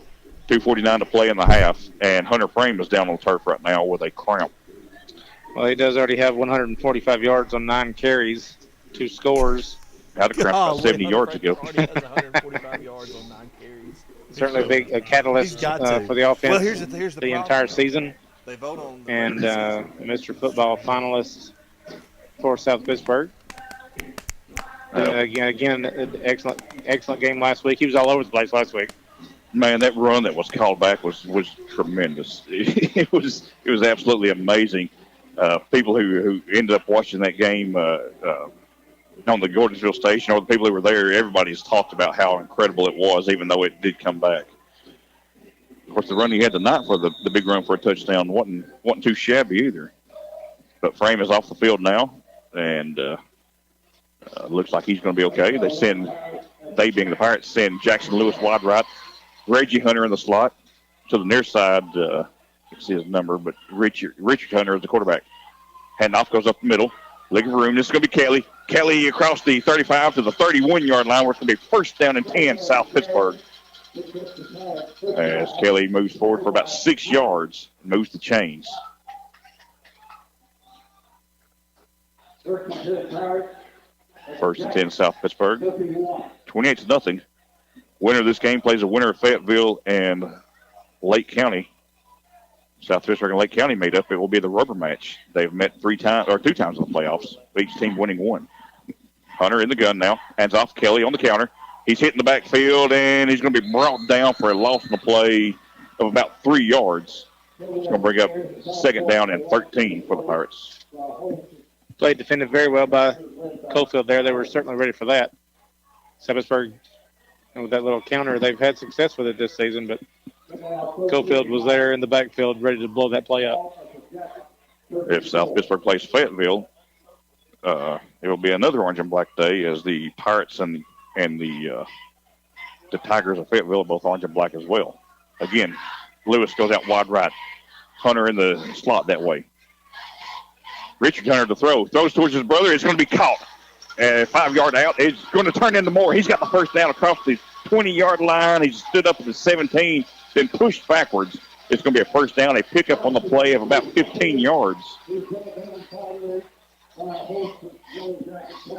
And the first down moves the chains. Nice pitch and catch there from Richie to Reggie. Picking up the first down for South Pittsburgh. Fresh set of downs, deep into Cofield territory, inside the 20-yard line, 1:03 to go. As Hunter hands off this time, Frame. He's got a wide open hole in the middle of the field, and he goes in for another score. South Pittsburgh with the lead, extends the lead, 34-0. as little jawing action going on here, and it matters not. South Pittsburgh extends the lead, and the extra point pending here. South Pittsburgh leading 34-0. I think the only opening I've seen or heard about bigger than that was Moses in the Red Sea. It was a huge hole. As I started to say that I've seen before. I'm old, but I ain't that old. As there's timeout on the field, we're gonna hold up on the extra point. They called timeout before the extra point was kicked there. So the coach is going to talk things over. The official talking to the coaches. And Jeremy, there's a good job there, not just on the touchdown run by Hunter or by Hunter Frame, but it was a good job there by the teammates. By South Pittsburgh also. There was a Cofield player kind of taking that play a little bit extra. The South Pittsburgh player just kind of stood there, didn't do anything else. Just it's kind of one of those point of the scoreboard things without really pointing. But they kept jawing back and forth, and the South Pittsburgh players ran in and just separated them, made sure that they're trying to make sure they keep their heads in this game. Yeah, no question. It was Jared Stone here. He's obviously a level-headed kid. He knows what's at stake. He's not going to do anything. He's not going to let anybody pressure him into doing something that jeopardizes his playing ability next week. There's the snap, the hold, the extra point is on its way, and the South Pittsburgh Pirates now lead Cofield 35-0. 54 seconds to play. We're going to take another 1-minute break. Back with the rest of the second quarter right after this. Church's Tire and Service Center, 511 South Cedar Avenue. And South Pittsburgh just scored again. Keep forgetting to turn that echo off. It's going to be a recurring theme. It's what you would call a pattern. You just like to hear your voice. I do like to hear my voice. Alcoa up 42-7 over Red Bank. I just looked at that. That is in the third quarter, 5:34.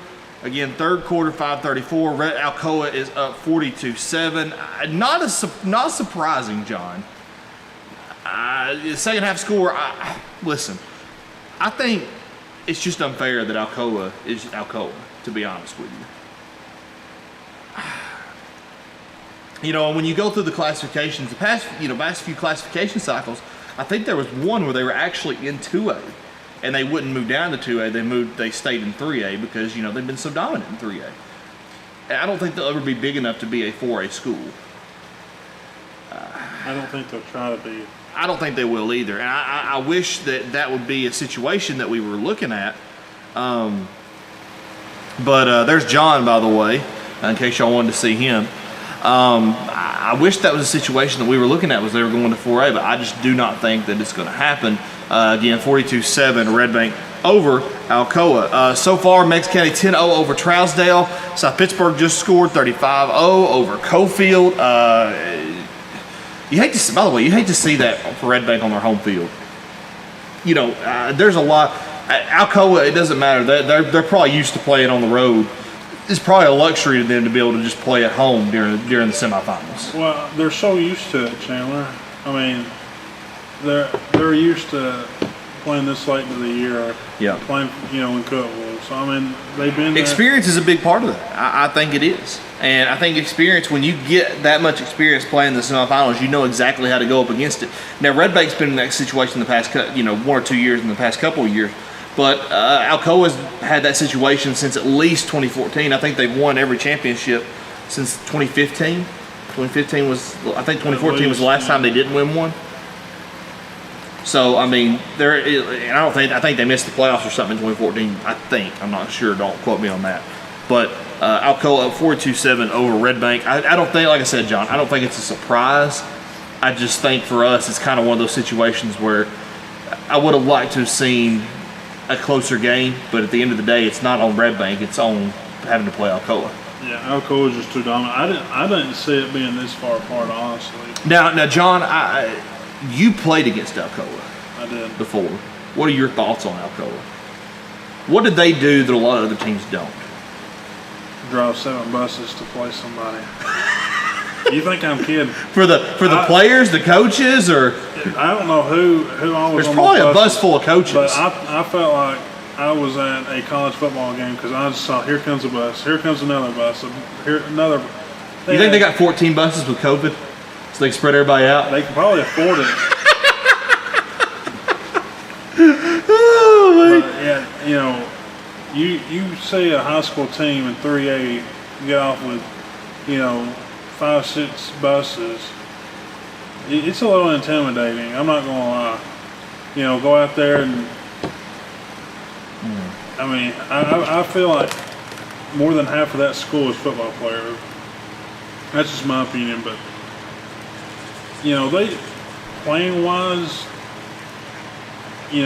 Besides having all those players, allowing the starters to catch a breath. That really, I think that helps Alcoa more than anything. Yeah. By the way, South Pittsburgh, they go to the half with that score, 35-0 against Coalfield.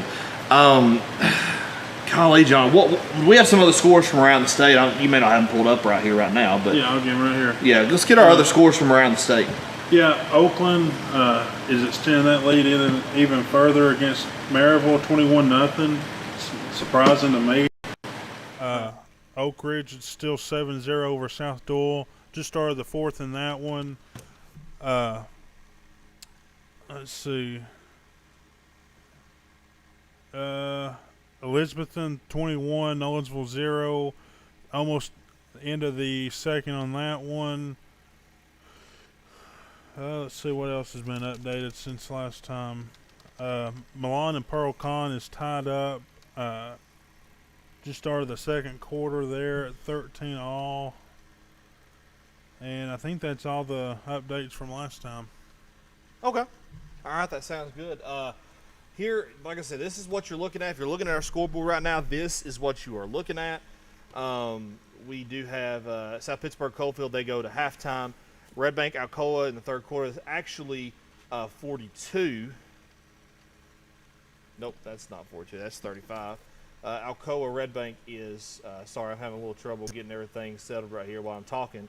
That is actually 42 now. Apparently they have went for 2 and got it. I'm going to go look at that Red Bank and Alcoa score, make sure it's kind of semi-accurate right now. But 42-7 in the third quarter, Alcoa leads Red Bank. Meigs County Trousdale, 10-0 as far as we can tell. I haven't got any update on that one. Have you, John? I have not. Yeah, I've not got TweetDeck or anything up like that. That might be a good thing to pull up while I'm sitting here, but we're probably going to hear it on the radio or see it on our streams before you do anything. But that is the score right now in the second quarter from what I can see for Meigs County. Scores around the state. Let's look around, John. What are we looking at? By the way, Meigs County score just went to the half. I just saw that. See, Twitter does help sometimes. Meigs County did go to the half, so we are at halftime for 2 of our games, and then of course Red Bank and Alcoa in the fourth quarter. That's at the end of the third quarter, by the way. Now, from what I can see right here, that just got updated like a minute ago. So that's the end of the third quarter. So we'll put the start of the fourth right there. You're seeing me update this in real time, so bear with me. I'm a very slow typer. I'm not good at this. And boom. Start of the fourth quarter, Alcoa up 42-7 over Red Bank. So, did you have a score for that Peabody-Waverly game, or has it started yet?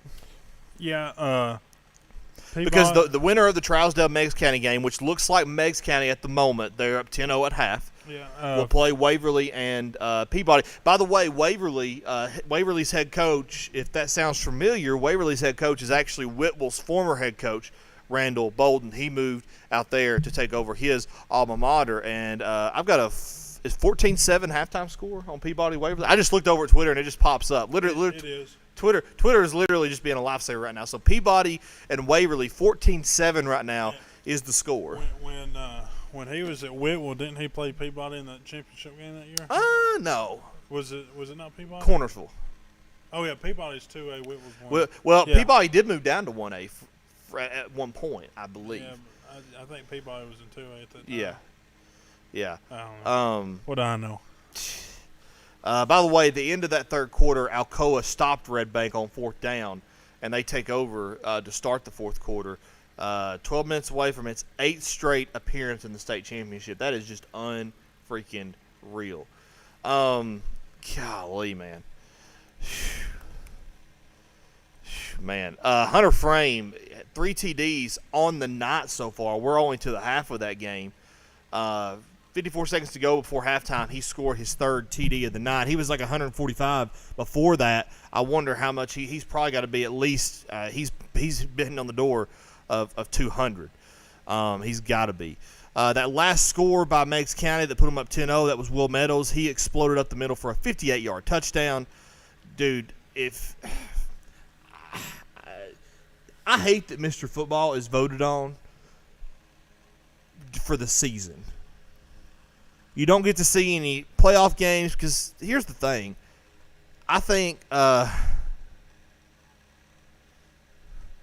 what? 5-Star Preps just put out on Twitter, congrats Alcoa football on advancing to an 8th consecutive state final and to play for a 6th consecutive championship win in Class 3A. They just put it out. This game's not over, by the way. It's like started the 4th quarter. Now, is it over? Technically it is. Golly, the grit of 5-Star Preps on Twitter to put that out there, that is absolutely bonkers. I mean, but honestly, I don't know of any other safer bets. Do you, John? I'd bet my whole paycheck on that game. I would too. I don't know any safer bets than Alcoa with a, what is it? What is that? A 5 touchdown lead. Congratulations. Yeah, I can do math. Woohoo! 5 touchdown lead. Golly.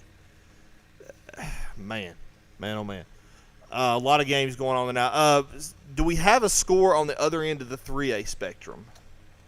Let me refresh it just to make sure. Let's see what we have there, because we know there's going to be Alcoa advancing there. I'm just curious on what we're going to see. Milan is beating Pearl Con 20-13 at the moment. So that's a tight game, tighter game than this one is.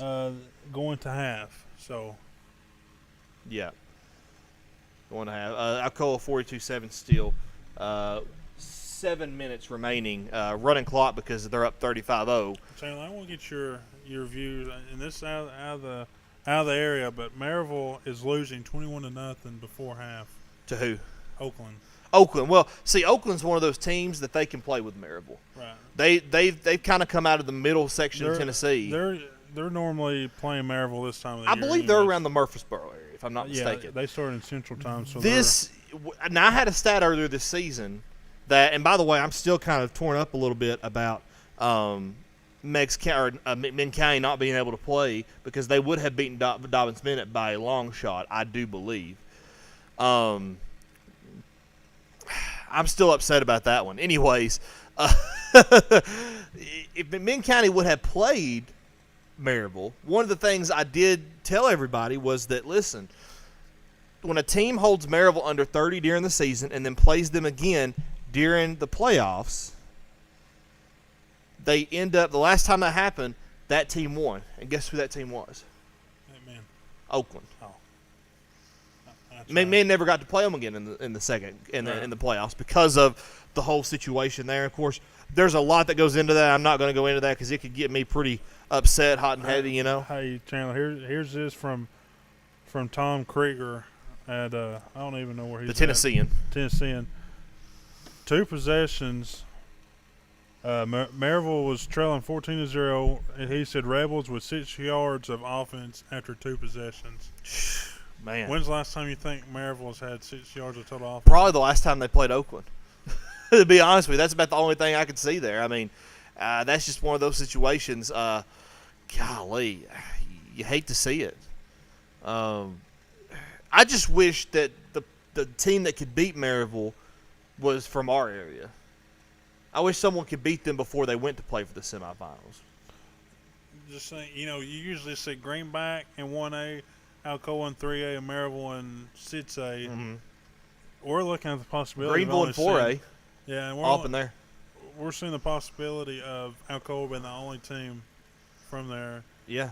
I wonder if they're the only team. Oak Ridge is kind of from the Knoxville area. They'll be in the championship possibly. Well, yeah, but I mean usually you got Elizabethton. Of course, that's not really Knoxville. That's up past Knoxville. In that little valley there.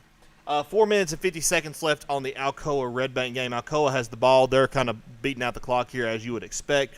They're down in Red Bank territory from what I can see right here. We're at halftime on South Pittsburgh and Meigs County. We're about to come back from halftime, I would assume, on these. We're just going to keep you going until the end of the till halftime comes. That way you can listen to these games. This is SETN End Zone. I'm Chandler Morrison along with John Boston. I'm running out of things to talk about here because there's not a lot of surprises tonight. And I don't think we expected a lot of surprises tonight, but there wasn't a lot of surprises tonight, were there, John? No, we lost one game tonight with McCallie, of course, advancing to the state last week. Congratulations to them. McCallie went to that game. We'll talk about that for a second if you want to. Yeah, absolutely. Let's talk about McCallie for a second. McCallie is a 3 seed.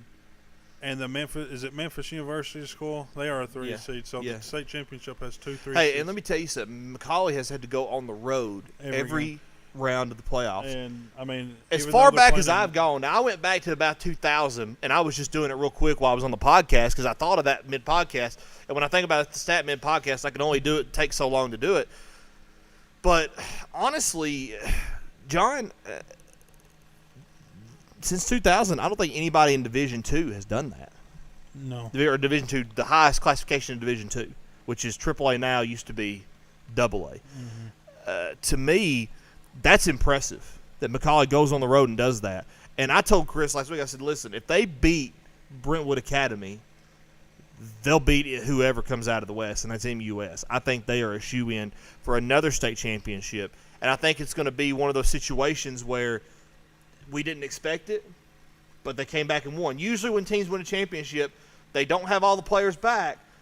They tend to have more success. Why do they tend to have more success, John? I about called you Chris. I'm sorry for that insult. Why do they have more success? It's because they have a chip on their shoulder. You're not as good as last year's team. You're not as good as it. You're not. I mean, that's what it comes down to, basically. But yeah. Let's see, what else have we got? I know Mexican. So we'll at least have one team next week in the championship. It looks like we're going to have 3 the way these games are going. I would not put a bet down on, if I was a bet man, I wouldn't put it down on Meigs County right now. I don't know. I think they could, because here's the thing. I think there's a chance that it's only a 10-0 at halftime. Yeah. I think Trousdale County is one of those teams that if they take control of the run game and take control of the trenches. By the way, running clock down, 1:46 left in the Alcoa Red Bank game. Alcoa still up 42-7. They're just inching down the field, just trying to, ice this one out.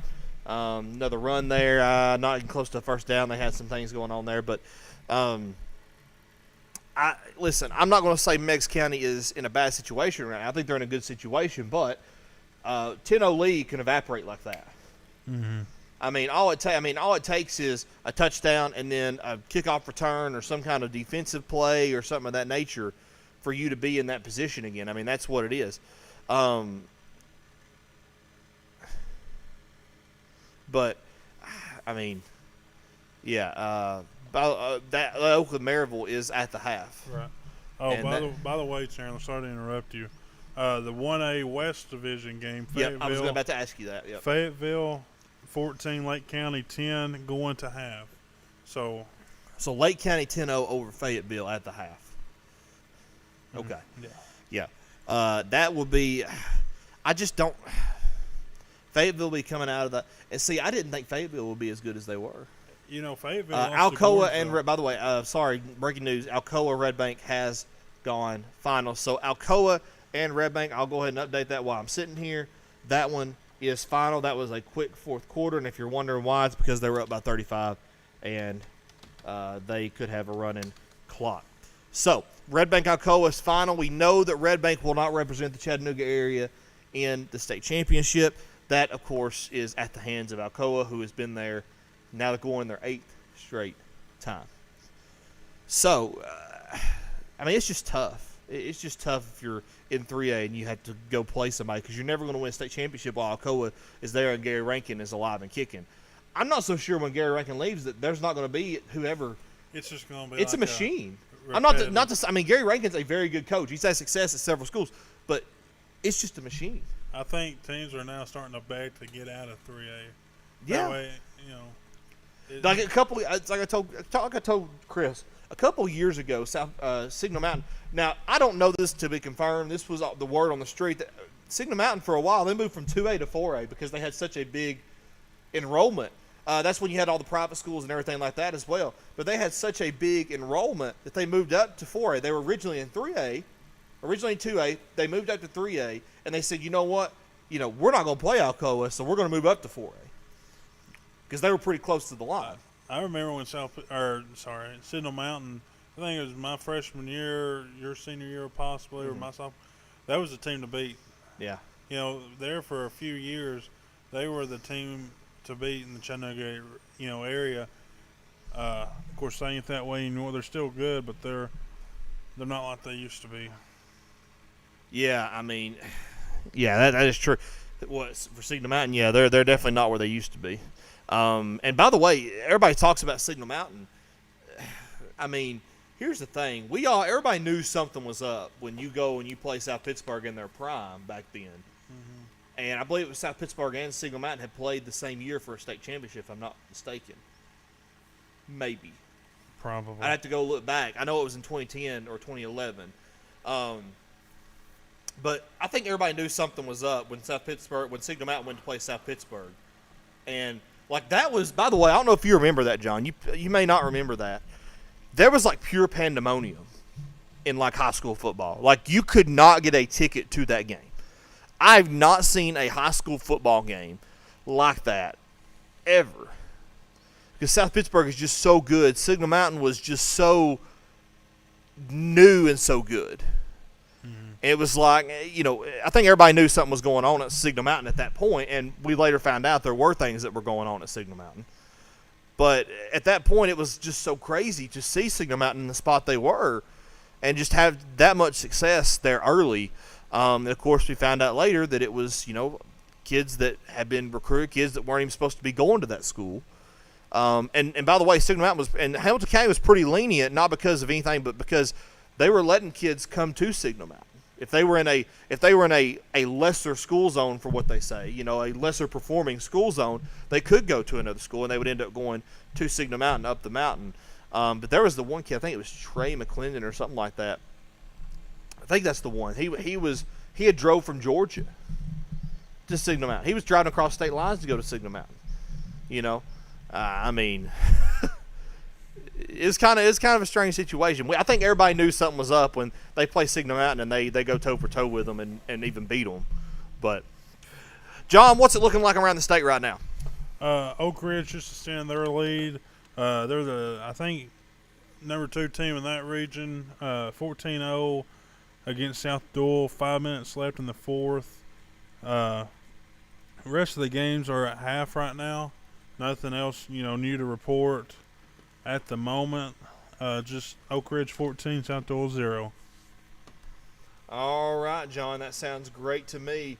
If I can clear this out. John, we are going to move on to South Pittsburgh. South Pittsburgh is back on the air, coming back from the half. It's what it sounds like to me. And we will go back over to WEPG 104.9.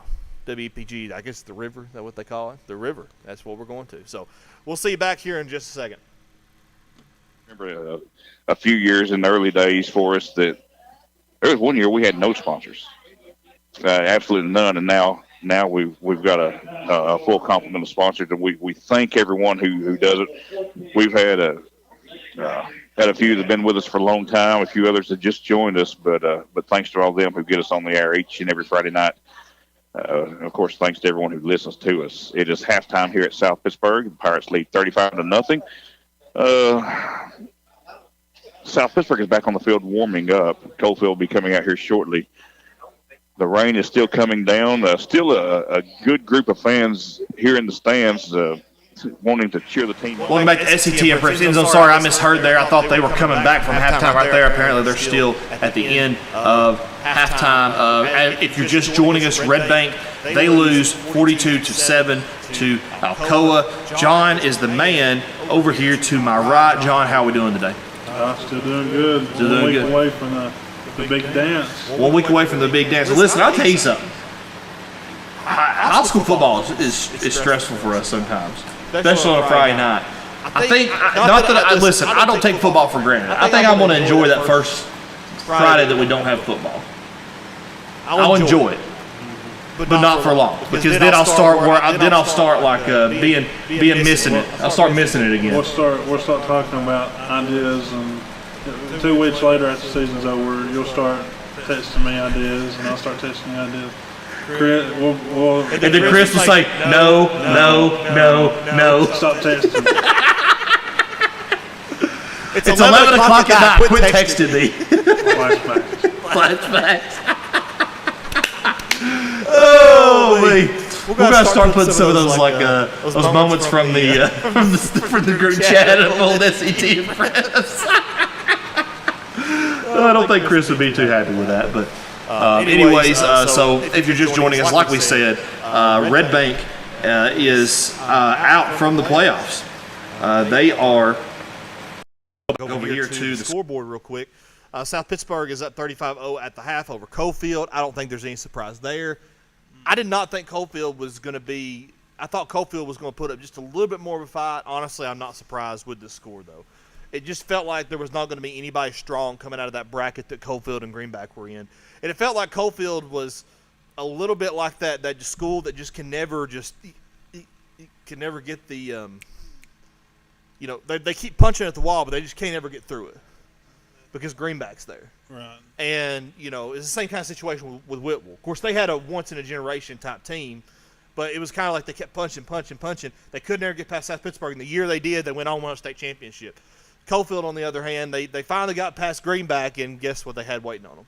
South Pittsburgh. Mm-hmm. And this is becoming a shellacking at the moment. We're looking for a Meigs County, see if they're back yet.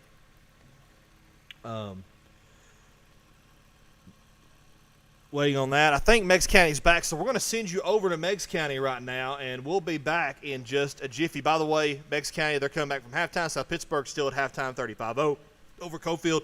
Alcoa is the victor in the 3A semifinals in the East.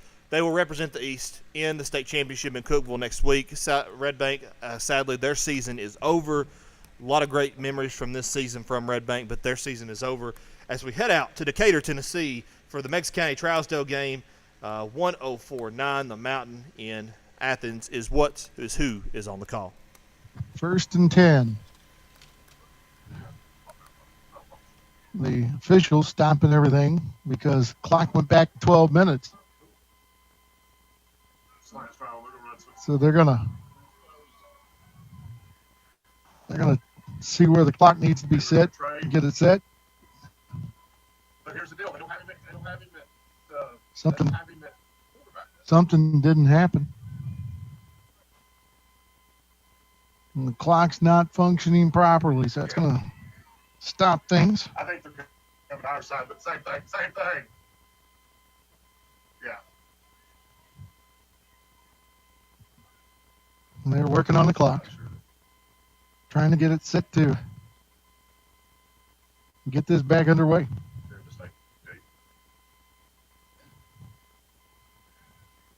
And they are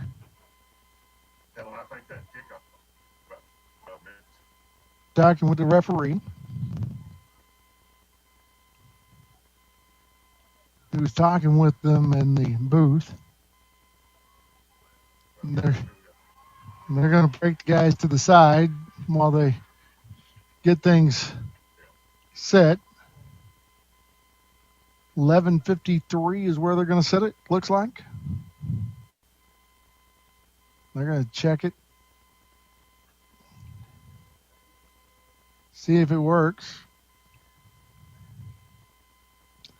This is the down things in football that you miss a color guy sitting here to talk with you and fill the dead air. Maybe we need to fix up a mic back in the studio so Zach could talk back and forth with me. He shakes his head no. And we're ready to go. Who will they bring in at quarterback now? Hicks, Rankin, Burnley.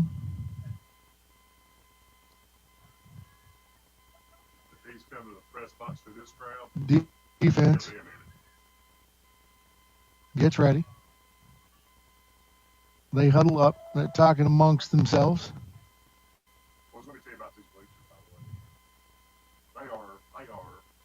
They are getting them set. 11:53.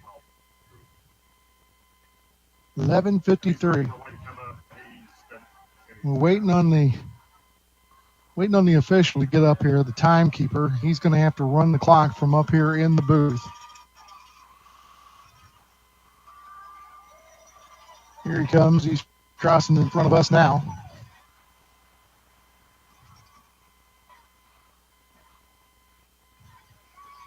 He's making his way. It's going to take him a little bit because quite a crowd. There he goes. Let's get up here and officially take care of the clock.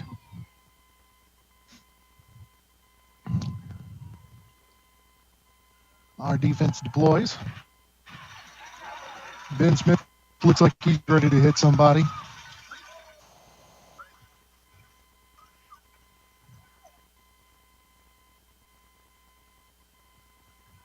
They come out. They got Burnley at quarterback again. Got one man on the backfield to the right side. Puts a man in motion. He'll hand off to the man in the backfield. He'll get up to about the 30-yard line, so he's going to gain. He's going to gain about 5 yards. It's going to be second down and 5. I don't think so, Coach. I don't think so. Second 5. 22. Second and 5. Down to 11:31. 10-0 your score. Tigers on top. Your McDonald's Decatur scoreboard. Burnley under center. Puts a man in motion from the left side. Gives it to him, and he is stopped. He is stopped. It's kind of like this. And that was number 16 for the Tigers. As Dalton Ferguson. 6:33. Ferguson. 6:33. And he got up growling. Makes that stop for a loss. It's going to be third down and long 6, short 7. Shotgun formation. Rankin in the quarterback. Hands it off, and our defense not having it. Going to stop them at the 30. They got to get to the 30, just past the 34.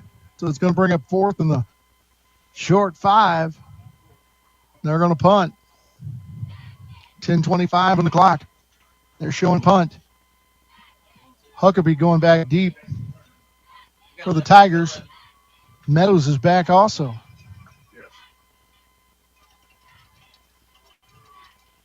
Gets the snap. Got it away. They're going to get away from it. We'll take a roll.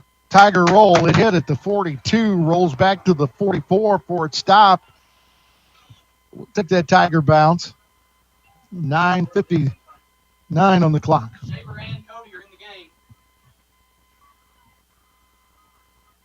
So that's going to bring up 1st and 10 from their own 44-yard line. Carroll brings the offense out on the field for the first time in the second half. 2 to the right, 1 to the left. Smith split to the left. One man in the backfield with him. Shotgun formation. Gives it to Meadows. Meadows right up the middle. He's going to gain about 3. Bring up second down and 7.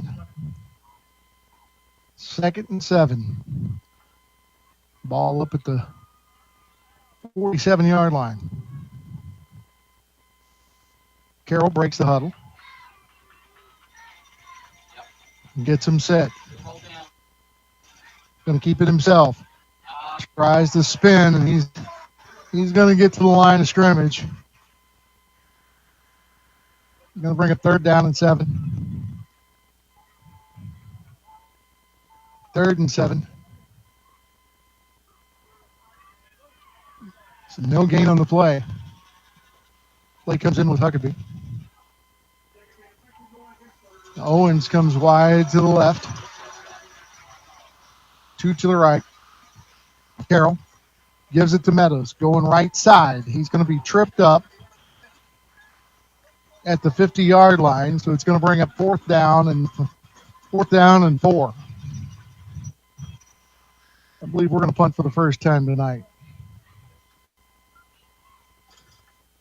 So 4th and 4. Huckabee comes in, our punter. They're lined up inside. Gets him set. Good snap. Good punt. High in the air, giving the defense plenty of time. Fair catch called. All the way back at the 10-yard line. So it's going to be 1st and 10 for the Yellow Jackets at their own 10-yard line. Make it 11, where they're going to spot it. And it's going to be 1st and 10. 8:18 on the clock. Tigers on top, 10-0 on your McDonald's Decatur scoreboard. They're deep in the hole now. They're going left or right on your dial. Defense is deployed and ready to go. Shotgun formation. Rankin in at quarterback again. Got one man in the backfield with him. There's a flag on the play. We're going to see what it is.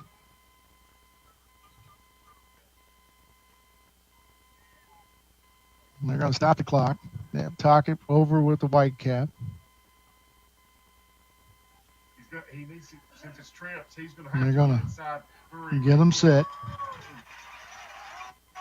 They're going to say it was offsides on the defense. He's going to make it 1st and 5. Shotgun formation with Rankin the quarterback. He's got 2 to the right, 2 to the left. One man in the backfield with him.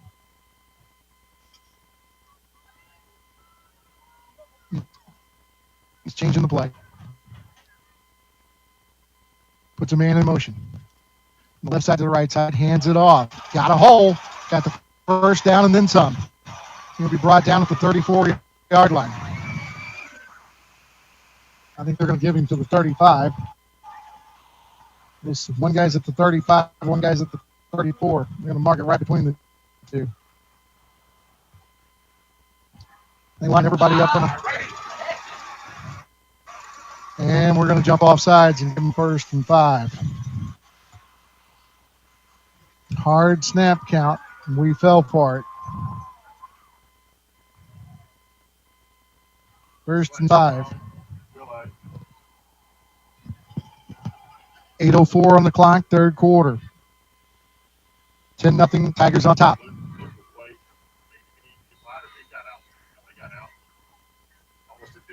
Rankin gets the play. Comes in with it. Cameron Rankin, a senior. Listed as a fullback and a linebacker. We're back here on SET at End Zone. I'm joined by John Boston. We just had a score in the South Pittsburgh game. It is in the 3rd quarter. It is now 42-0. They have a lead over Coalfield. John, this is just because we knew this was going to be kind of a blowout after that 1st quarter. Is there anybody that's going to stand in South Pittsburgh's way? No, I don't think so. Yeah, I don't think so either. By the way, I think it was Hunter Frame. He had 10 carries for 170-plus yards, 170 – so I had to look over here and make sure I had it right. 174 yards and 3 TDs on 10 carries in the first half. 7 of South Pittsburgh's 9 first downs came from him. Coalfield just a total of 58 yards in the first half. Lord Almighty, this has turned into a blowout. We took you away from the Meigs County game. We wanted to tell you that score. So South Pittsburgh is up 40-0. I think we're going to go back to Meigs County in just a moment. Yeah, we're going to take it back to the Meigs County game and let you listen in on Trousdale versus Meigs County on 104.9 The Mountain in Athens. He's going to be brought down at the 44. Going to be 3 yards short. Going to bring up 2nd down and 3. 2nd and 3.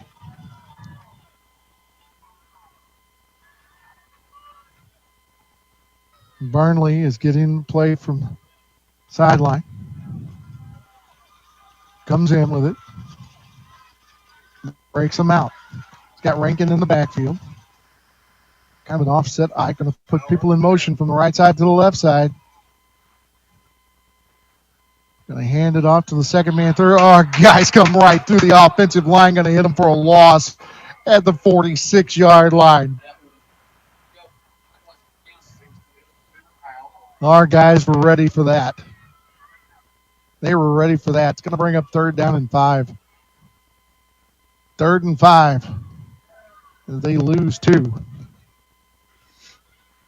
Defense breaks out. Rankin comes in at quarterback now in shotgun formation. 2 right, 2 left, 1 man in the backfield. Trying to do a hard snap count, trying to pull them off.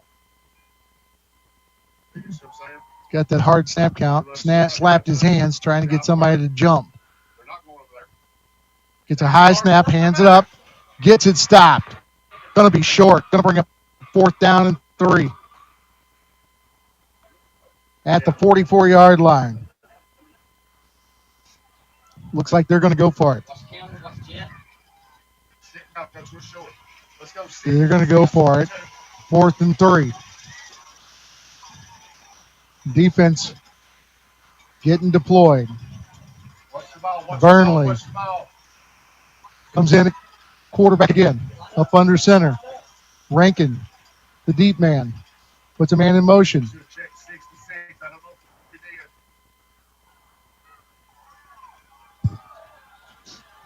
Changing the play. The move. Yeah, they're going to back them up 5. Going to be a false start on the offense. I'll be honest, I couldn't tell from up there. False start on the offense. Going to back them up 5 yards. It's going to bring up 4th down and 8. It's going to bring up 4th and 8 at the 49-yard line. And now they show they're going to punt. Alex Ford, their punter, comes in. We're going to put 1 man back deep. What's the fate to 5, boys? They move. No call. They move forward. Low snap. Going to have to get it away. Oh, Carroll hit it with his foot. And he's going to have to fall on it at the 6-yard line.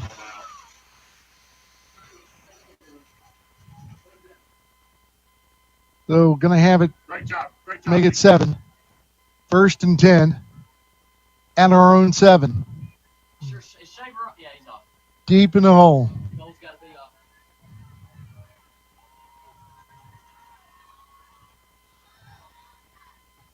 So it'll be Tigers football. They're going right from the right to the left.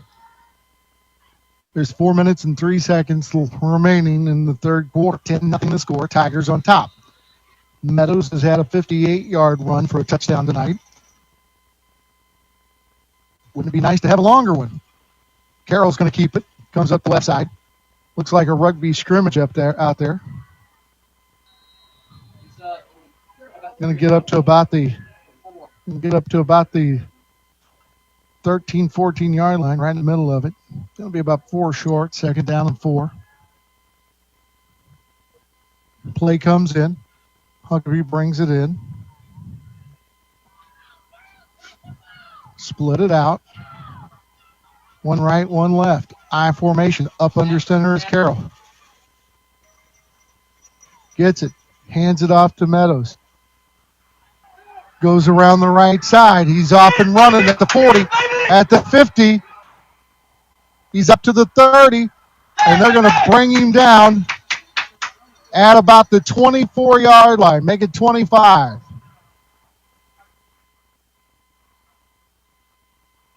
$25-yard line. He was high stepping. There was one guy that had the angle on him, and that's who got him. Brings us from deep in our own territory to their 25-yard line. 3:04 on the clock in the 3rd. 1st and 10. Splits them out. Shotgun formation this time. On the left side, they're loaded up. Carroll Has it, breaks one tackle, keeps going. Going to get up close to the 20, so it's going to bring up 2nd down and 5.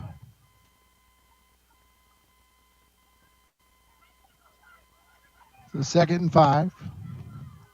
Long 5. Just shy of the 20-yard line. 2:20 on the clock, the third quarter. Tigers get them lined up in the shotgun formation. Gets the snap. Carroll keeps it. He has a guy on top of him. He's going to lose yards. Back to the 21-yard line.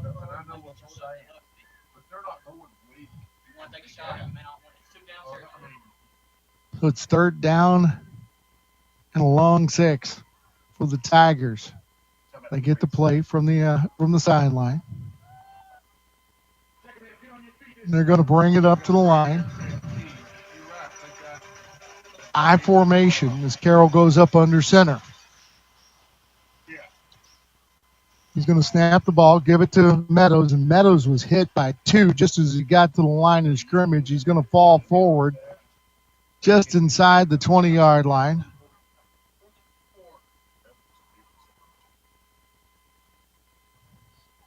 So it's going to bring up 4th down and 4. Gain of 3. 4th and 4. Ball is on the 19-yard line.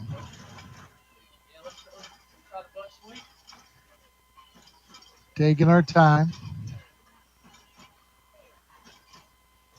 Down to 9 seconds on the play clock. 51 seconds on the game clock. Coach is going to call a timeout. So we're going to take a timeout. Tigers on top 10-0. They'll take a timeout, 30-second timeout. You're listening to Tiger Football. Simply Bank would like to take a moment to extend their deepest sympathy to all those affected by the recent bus. Proud to be a. All right, Meigs County working on a score now. They are coming down the field. I'm looking at them right now.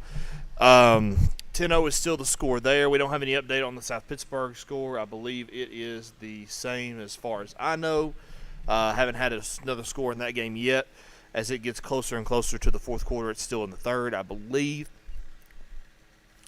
By the way, Oakland, golly, the Oakland defense is doing just an incredible job against Maryville. Oak Ridge, the final 14-0 over South Dole. How do you say that? How do you say that name? South Dole? Yeah. We're southern. We're southern. We're too southern. Dole. I'd say it's probably Doyle. If you're up Doyle. No, but that's how we say it. So, but yeah, it's pretty nice. Oak Ridge rather gets the win there.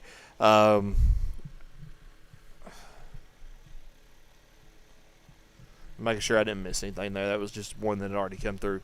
Again, South Pittsburgh is let me listen in a little bit to that Meigs County game, see if they're ready to go. All right, let's send you back over to Meigs County real quick.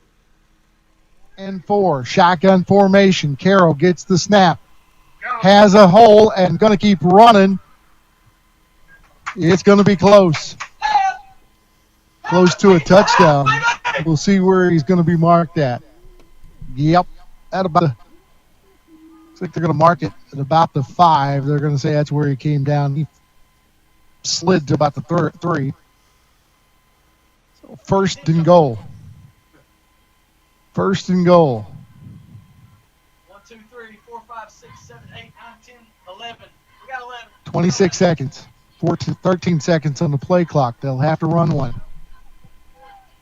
Down to 8 seconds, 7 seconds, 6 seconds. And we're going to jump off sides.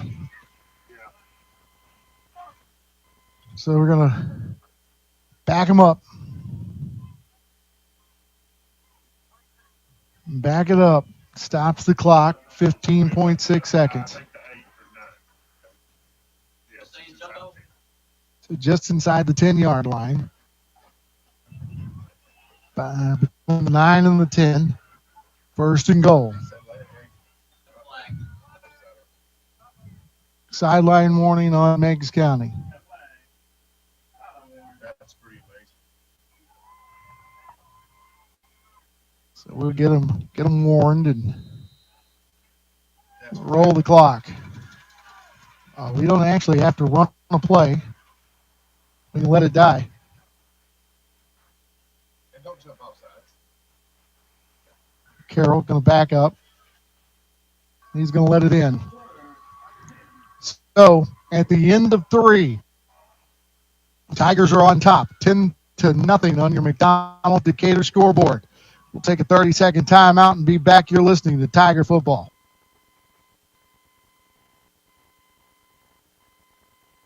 Billy Breeden, Meigs County Assessor of Property and former Tiger. Welcome back into SETN Preps End Zone. John, any update on scores? Let's see. Sorry, Chandler, I had it pulled up ready to go. Milana's pulling away from Pearl Con. That's going to be 3-8. 27-13 is that one. Peabody is extending their lead even further. 28-7 over Waverly. Getting close into the third on that one. Fayetteville 20, Lake County 10, midway through the third. They will face South Pittsburgh and Cofield winner. As for Peabody and Waverly, the winner of that one plays the winner of the Meigs County Tresdale game. Am I correct, Chandler? The Peabody, yes. Elizabethton 28 over Nolanville 7 at the half. And I believe the rest of them, 21-0 Oakland over Maryville. I believe Oakland just stopped Maryville on a 4th and 1 towards the goal line there. That's third quarter, 7:01 left in that one. Other than that, they all look pretty much the same as last time. All right, John, we're going to send our viewers over to South Pittsburgh, where that game is going to in the fourth quarter. Yeah, it's getting closer to the fourth quarter there. We're going to send you over to South Pittsburgh as Cofield trails the Pirates 40-0 in the third. They're going to play everybody up safe. Cofield did fake the punt earlier. Landon Lau threw a pass. Good arm, but just was not accurate. And this is going to be a high punt, a nice punt. It's going to bounce to the 46-yard line. Probably the best punt in the air. It checks up and rolls backward and gets the worst roll for them. And the Pirates have it first down and 10 from the 48-yard line. 6:13 to play in this football game. 42-0 is your score. The ticket is all but punched for the Pirates to Cookeville. A lot of different Pirates getting a lot of playing time here in the second half, as much as allowed by the mercy rule anyway. As Luke Richter is coming in now at quarterback. Pirates' third quarterback of the night. Richie Hunter, Braden Sanders. Sanders, of course, started. Hunter came in relief, and now Luke Richter in. Goes under center, double wing set.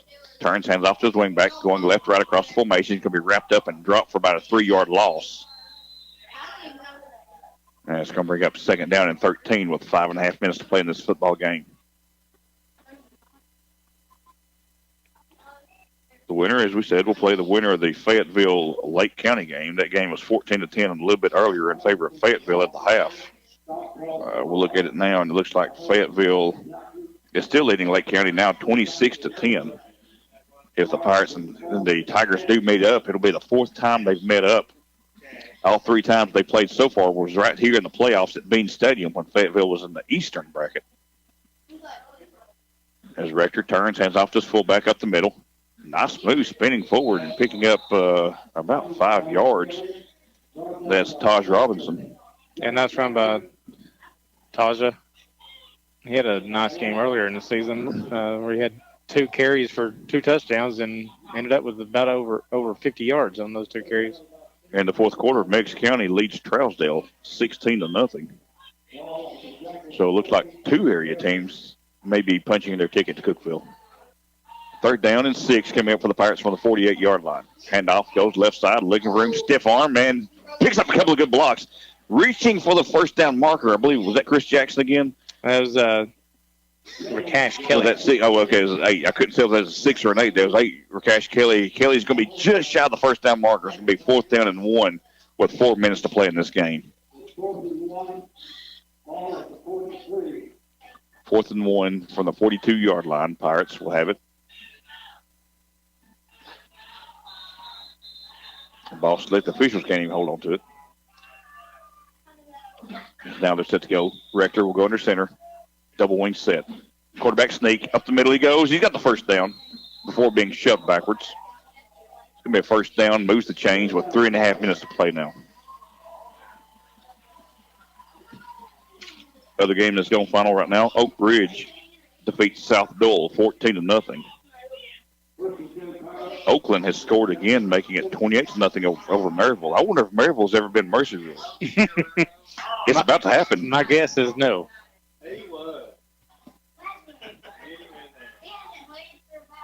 As the Pirates, young Pirates, having a little bit of trouble lining up here. It's going to be a double wing set, 1st down and 10 from the 40-yard line. Handoff goes up the middle, and picking up about 3 yards will be the fullback Robinson again. 2nd down and 7 coming up. I picked Oakland to win in my pick-ons, but I never thought it'd be anything like this. One left. Puts a man in motion. Going to hand it to him as he comes from the right side to the left, and man, he was popped. That's Hagen Lowe in there. Man, he was hurt earlier. He says, "I show you how hurt I am. I'll put a hit on you."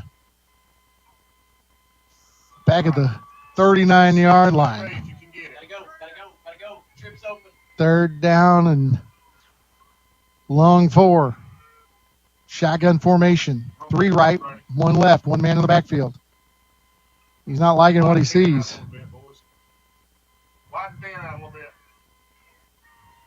Gets the snap, hands it off. Up the middle they go, and they'll ride him down.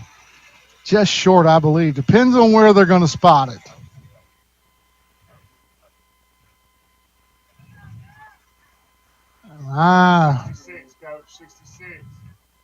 They're gonna measure it. They're gonna measure it. They got a very generous spot on that one. Yeah. They're gonna come out here and measure it now. Here they come from the side. Bringing the chains across. We'll see. So we're going to go till if they don't get it. Well, they're going to spread it out. They're going to be short. They're going to be short.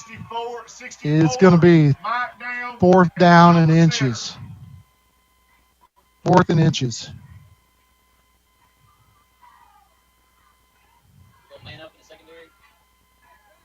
They're going to go for it. They're at their own, shy of their own 43-yard line. Rankin's at quarterback and coming up under center. Watch 3 just in case. Rankin just going to power himself right across, and they'll have the first down.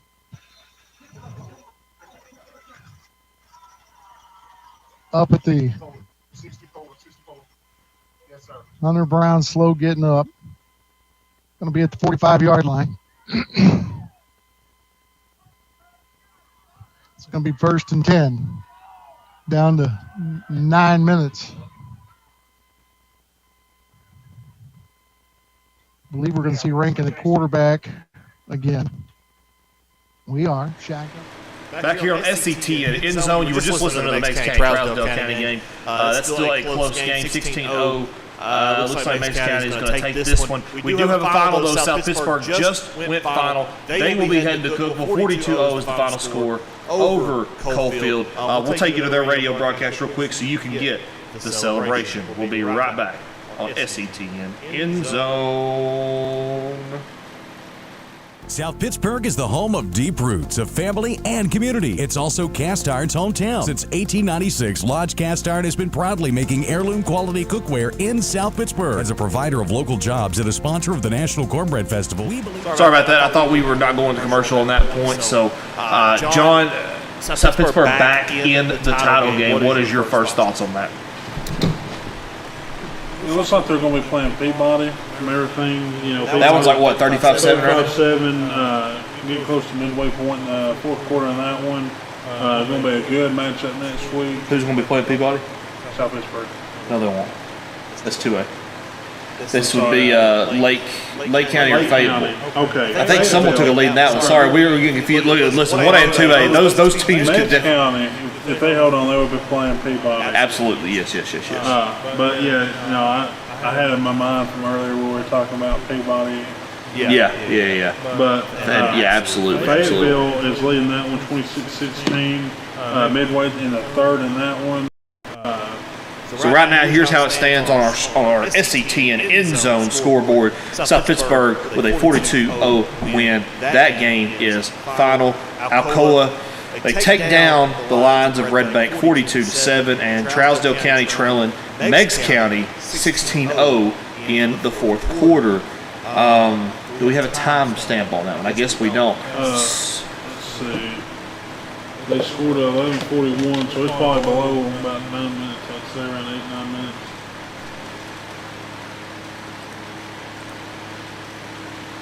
All right, we're going to send you back out to the Meigs County game real quick and let you finish out this game with 104.9 The Mountain in Athens. Let's send you out to Decatur. Actually, we're going to send you out to the call in Decatur. They're actually up in Hartsville, Tennessee on the Creek Bank. Let's send you up to Hartsville, Tennessee on the Creek Bank. This is SET at End Zone 104.9. The Mountain is where you're going to be listening to this broadcast.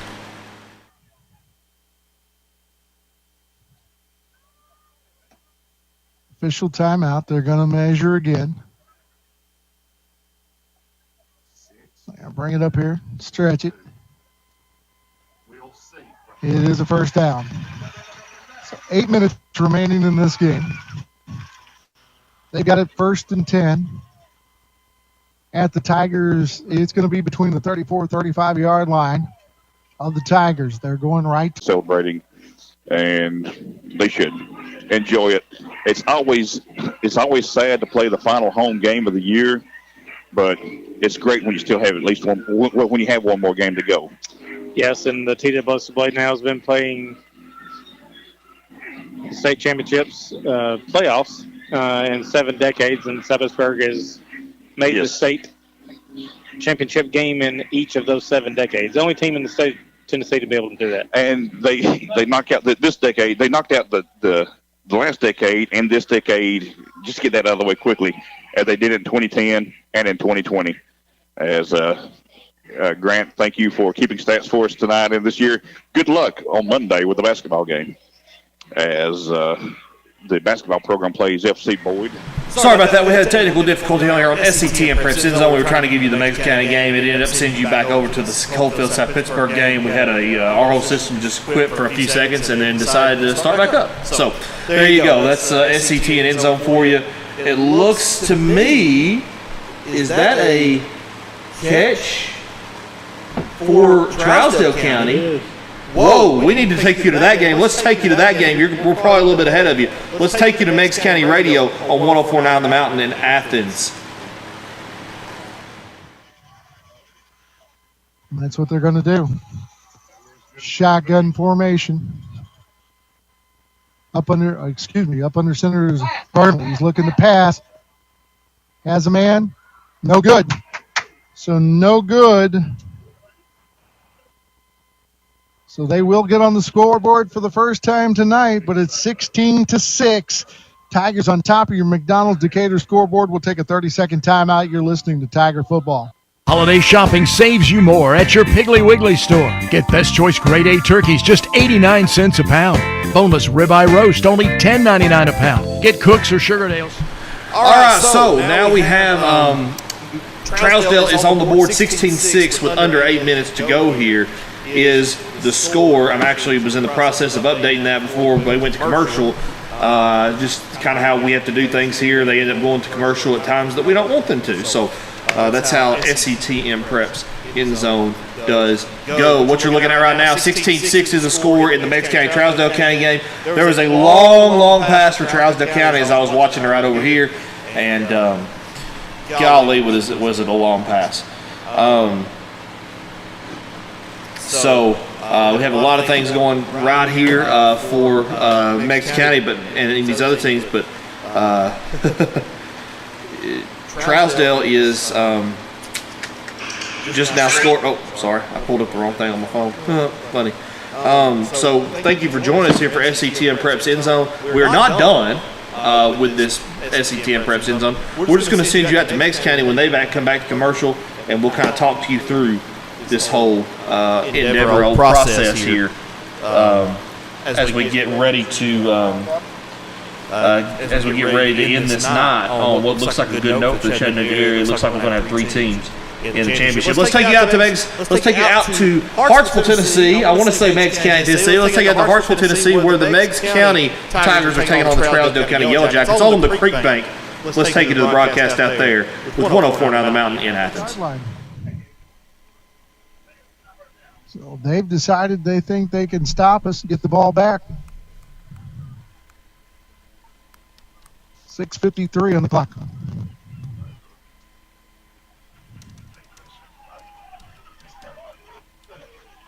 Carroll brings in the play. Ball's going to be at the 30-yard line. 6:53. That's all that remains in this game and in the season for one of these teams. Shotgun formation. Carroll gets him set.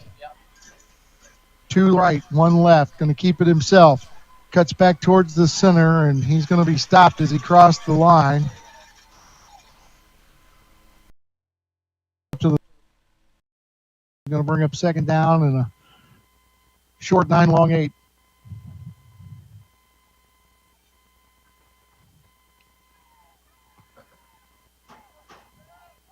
Clock is rolling.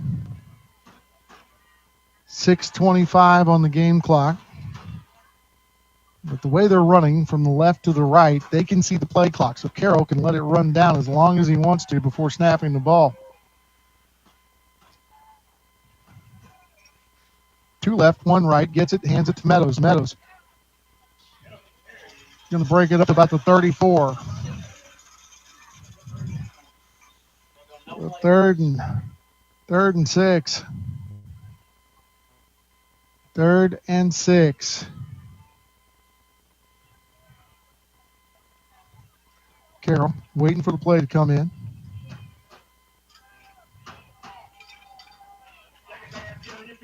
Gets ready. 3rd and 6. 5:38 on the clock. This is an important play for the Tigers. Shotgun formation. High snap, pulls it down, gives it to Meadows. He ran into him as he did. Meadows is going to get right to the 35-yard line. It's going to bring up 4th and 5.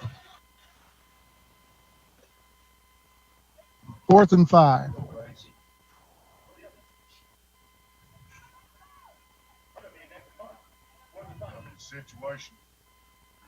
Huckabee comes in to punt.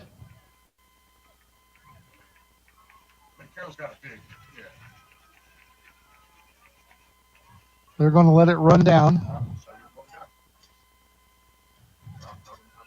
Huckabee snaps his hands, gets the ball, almost blocked. It's going to hit. It's going to roll all the way down to the 36-yard line, and that's where the Yellow Jackets, and that's where they'll take over. 1st and 10 at their own 36-yard line. Down by 10. 4:33 on the clock.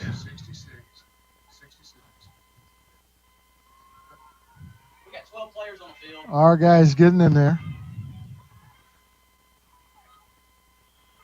Hurry up, Brady.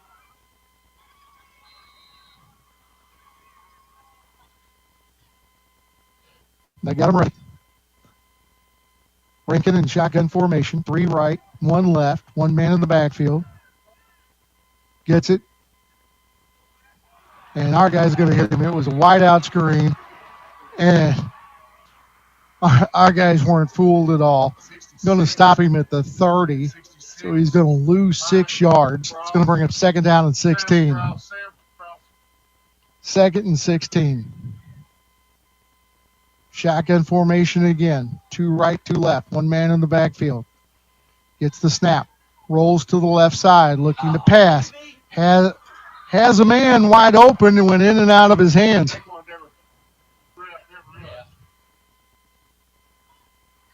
So it's going to bring up 3rd and 16. 3rd and 16. Rankin going to be at quarterback. He's going to put 3 to the left, 1 to the right, 1 man in the backfield. He's at shotgun.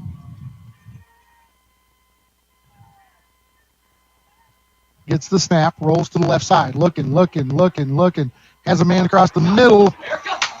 Finally getting stopped, but I think he got the first down. I think they're going to have the first down. I believe they're going to give it to him. 6:22. We'll see. It'll be an official timeout. 6:22. We'll see. They're going to back everybody up. And they are going to measure again. It's the most measurements we've seen in a game this year.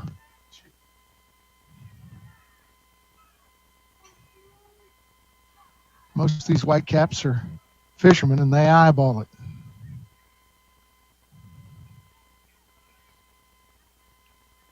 I'll stretch it out.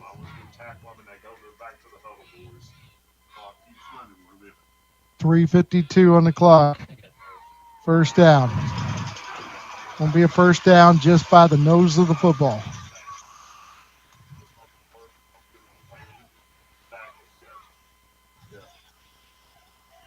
.352. All that remains in this game. Tigers are up by 10. The McDonald's Decatur scoreboard reads 16-6. Ball is on the 46-yard line of the Yellow Jackets. They are going right to left on your dial.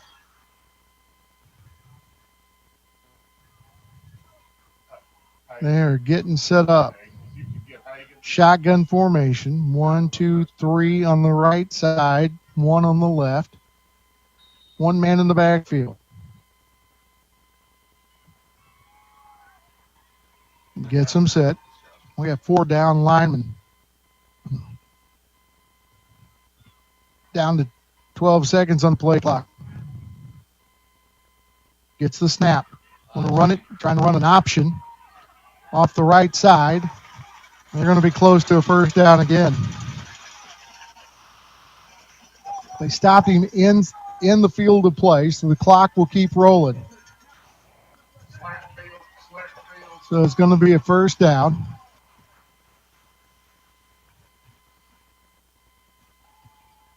Clock is still rolling.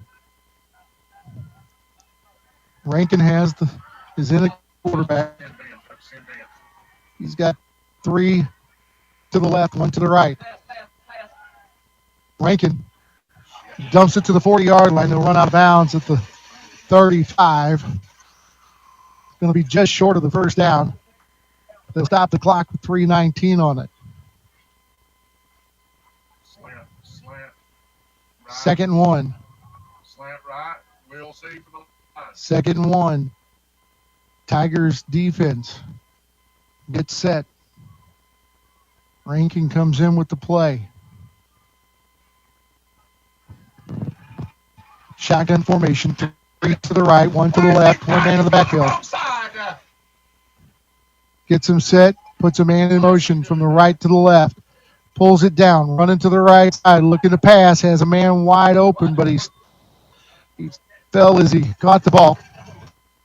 That's going to be a first down.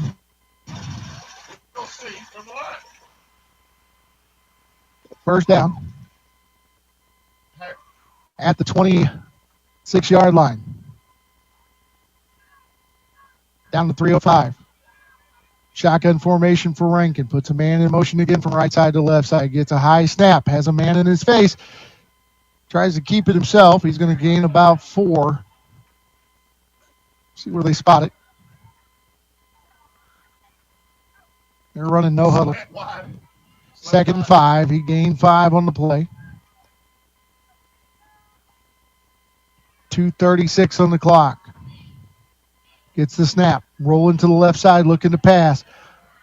Pulls it down, now throws it in the end zone, way out of the end zone. That'll stop the clock. 2:28. We'll see from the line. Shoot. 2:28, all that remains in this game. 3rd and 5.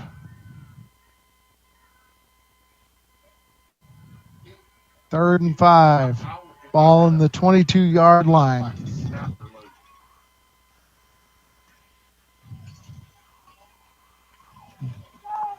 They are huddled up this time. They've been running no huddle, trying to speed along with the clock rolling. With the clock stopped, they could take their time. They'll break out, shotgun formation, 2 and 2 on each side. Pulls it down, rolls to the left side, lets it go, has a man open at the 15. They'll bring him down at about the 9 or 10. We'll see. He's in the end zone, so the clock keeps rolling. 66 double B. Now at 2:19. 1st and goal at the 9.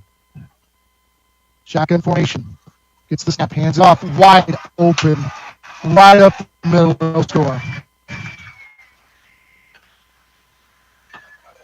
So at 2:07. Their sideline. 9-yard touchdown. They're lining up to go for 2. Yep. Now they've decided they're going to kick it.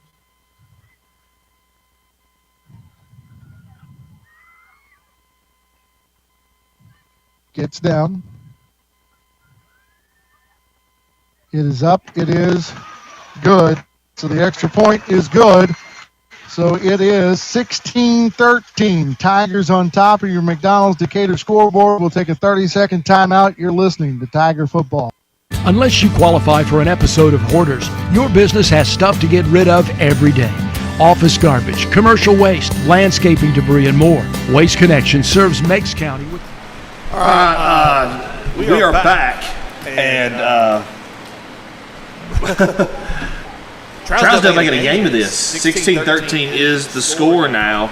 I'm still working on updating that. I don't have the time. 2:07 it looks like is the time that we need to put on there. Sorry, I'm updating the score as I'm talking to you, so I'm a little bit delirious at this point. But it is 16-13 is the score right now. And that is 2:07 in the fourth. So, John, your initial reaction on this?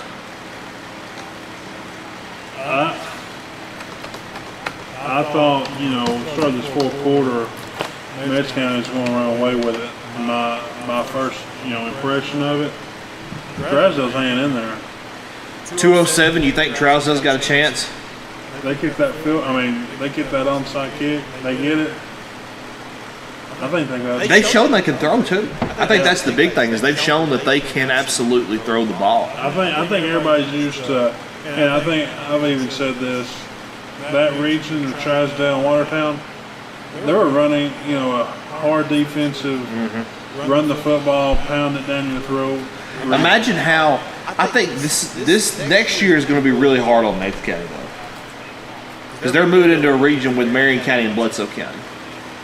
They're going to have to completely, relearn. And who knows what Tyner's going to be next year? With Wayne Turner now gone, still looking for his replacement. I think that it's going to be a harder road for Meigs County to get to the semifinals. I don't think they'll make it there. But I think what you'll see is you'll see that Bledsoe, Marion, and Meigs will be up to the challenge against Watertown and Trousdale. I think that's what we're going to see next year. Onside kick for Trousdale is they got a pile. It looks like the Meigs County receiver got it. Trousdale has it. What? I need to take you over to the radio call. Lord Almighty, Trousdale has been given the ball.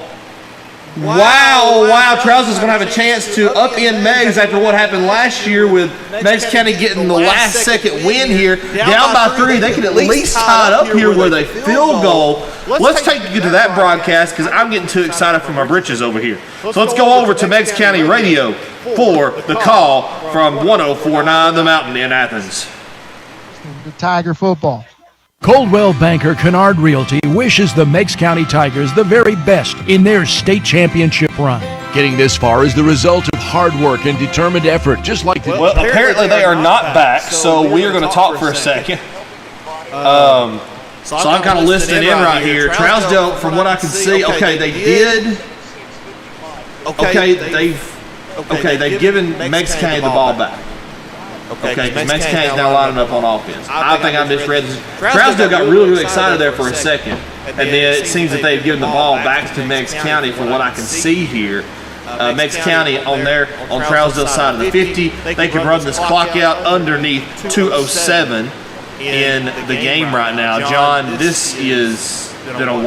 we thought that Meigs County was going to kind of run away with this, but you can never count. I think if we were looking at South Pitt, and if we were looking at Alcoa and South Pitt and Meigs right now, the one least likely to run away from their opponent was probably Trousdale.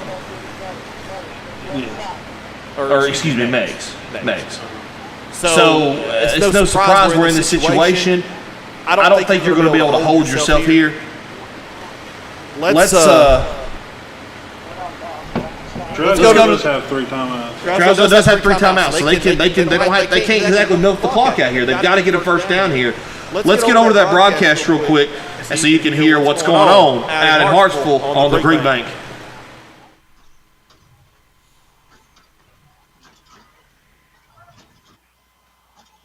Carroll, shotgun formation. Has him loaded up on the left side. He'll keep the ball, and he's not going to gain anything. It's going to bring up 4th down. And a timeout for the Yellow Jackets. The Yellow Jackets take a timeout. We'll take 30 seconds. You're listening to Tiger Football. Athletes get hurt in games. You get hurt in life. And we're back on SETN end zone. John didn't even know what was going on back there. He jerked a little bit. Jackets take a timeout. I'm actually going to give you in real time what's going on here, and then we can hear the radio broadcast, because apparently we are ahead of the radio broadcast a little bit here. And Meigs County's going to get close to a first down here from the feed we're looking at. Maybe we're behind. I don't know if we're behind or ahead. We're ahead by 1 play or behind it by 1 play at least. But that's what's going on with the Meigs County game right now. It is 16-13 if you're just joining us. Meigs County is up and over Trousdale County, but Trousdale County still with a chance to play some defense and get the ball back here with under 2 minutes to go in this ball game. So, waiting on, trying to see if we can listen to the Meigs County, for the Meigs County broadcast, trying to see when they're going to come back in. And Chandler, the Peabody game just went final. Peabody 42, Waverly 7. They're awaiting the Meigs County winner on that one. So who won that one? Peabody 42-7. Peabody wins 42-7. Peabody will take on the winner of Trousdale and Meigs County. What an exciting game here. I think anytime you have a game against Trousdale, it's going to go to the end. So that's a rematch from last year too. Yeah, some bad blood in that one. Let's take you out to the Meigs County broadcast. They are back on the call on 104.9 The Mountain in Athens. Gets the snap, pulls it down. Angles it towards the sideline, and it'll go out of bounds. At about the 10-yard line. They'll have to go 90 yards with 1 timeout. Damn it. 1:38 on the clock.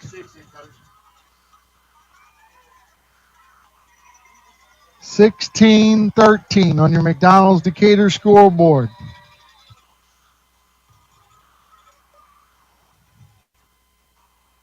Shotgun formation. He's got 2 to the right, 2 to the left, 1 man in the backfield.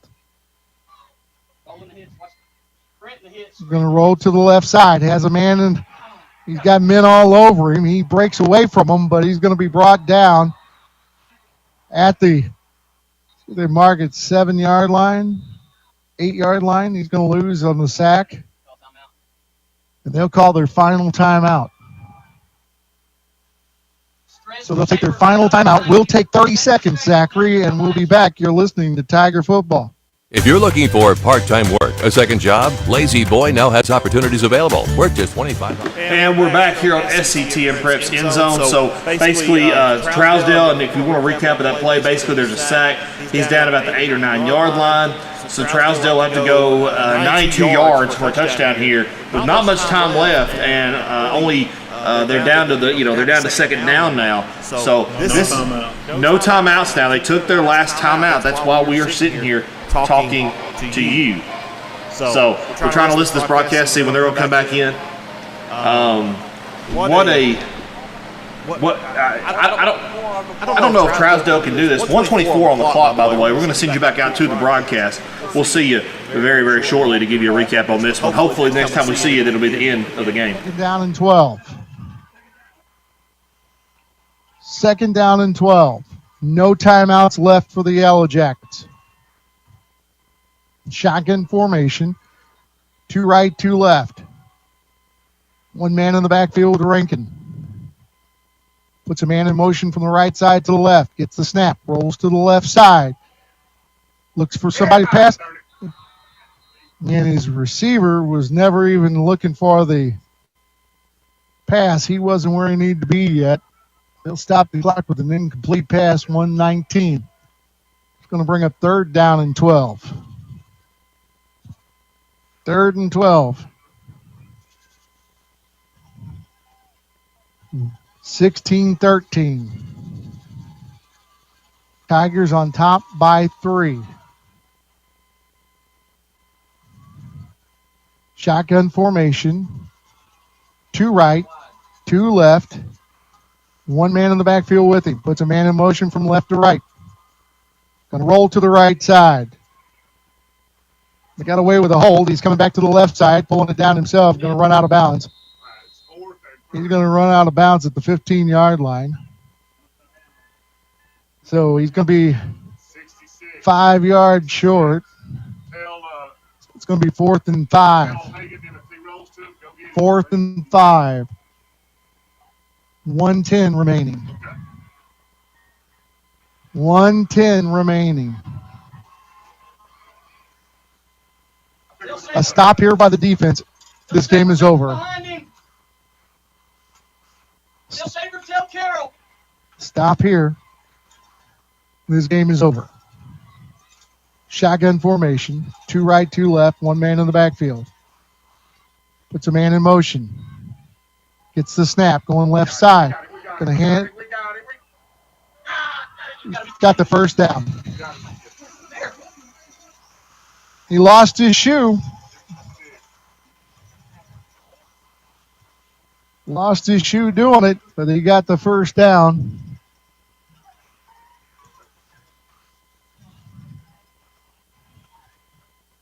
So at the 25-yard line, 25-yard line, 1st and 10, their own 25. They're going from right to left on your dial.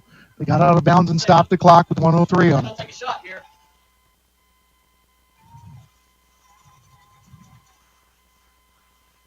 Defense gets ready. Shotgun formation. 2 right, 2 left. 1 man in the backfield. Back looking to pass. Has a man in the middle. They'll hit him and bring him down at the 40, but he's down in the middle of the field. That means the clock's going to continue to roll once they move the chains. They're running no huddle. 57 seconds. Up under center. They're going to spike it. 53 seconds. So it's going to be 2nd down and 10. 2nd and 10. 53 seconds. They're at their own 41-yard line. Nail biter in Hartsville. Play comes in. Play clock down to 15 seconds. Shotgun formation, 3 left, 1 right, 1 man in the backfield. Puts a man in motion from right side to left side. Gets the snap, rolls to the left, looking to pass. Has a man. He didn't have it. He did not have control. So incomplete, 48 seconds. 3rd and 10. 3rd and 10 from their 41.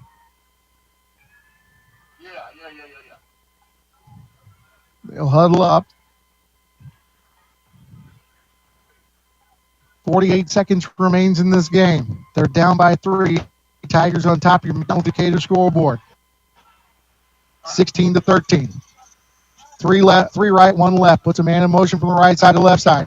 He'll pull it down and roll to the right side. Passes the ball. I believe he's going to have it on the far side, but I think he may be short of the first down. He is. He's going to be about a yard short. So it'll bring up 4th and 1.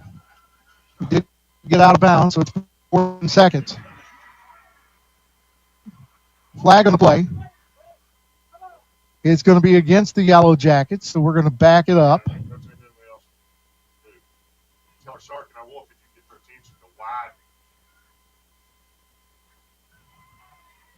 So they'll back it up.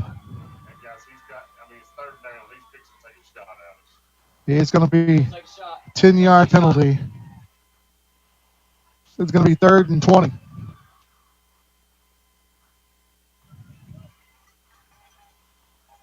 It's actually going to be about 3rd and 23.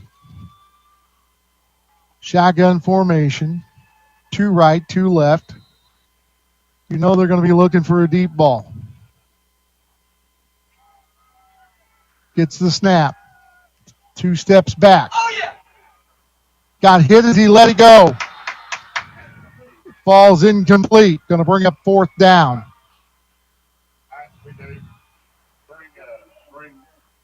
36 seconds on the clock. And it is, let's see, 10, 20, 1, 2. 4th and 22. 4th and 22 at their own 29-yard line. They got to get the Tigers 49.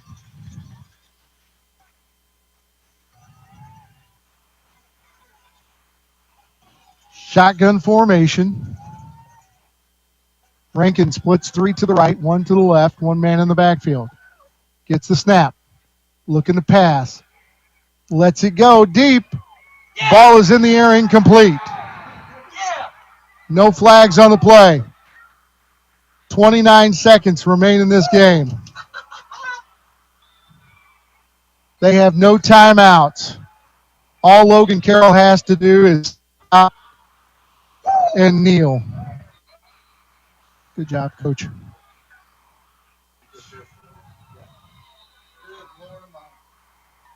I want to tell you, that was just closer than you want it to be.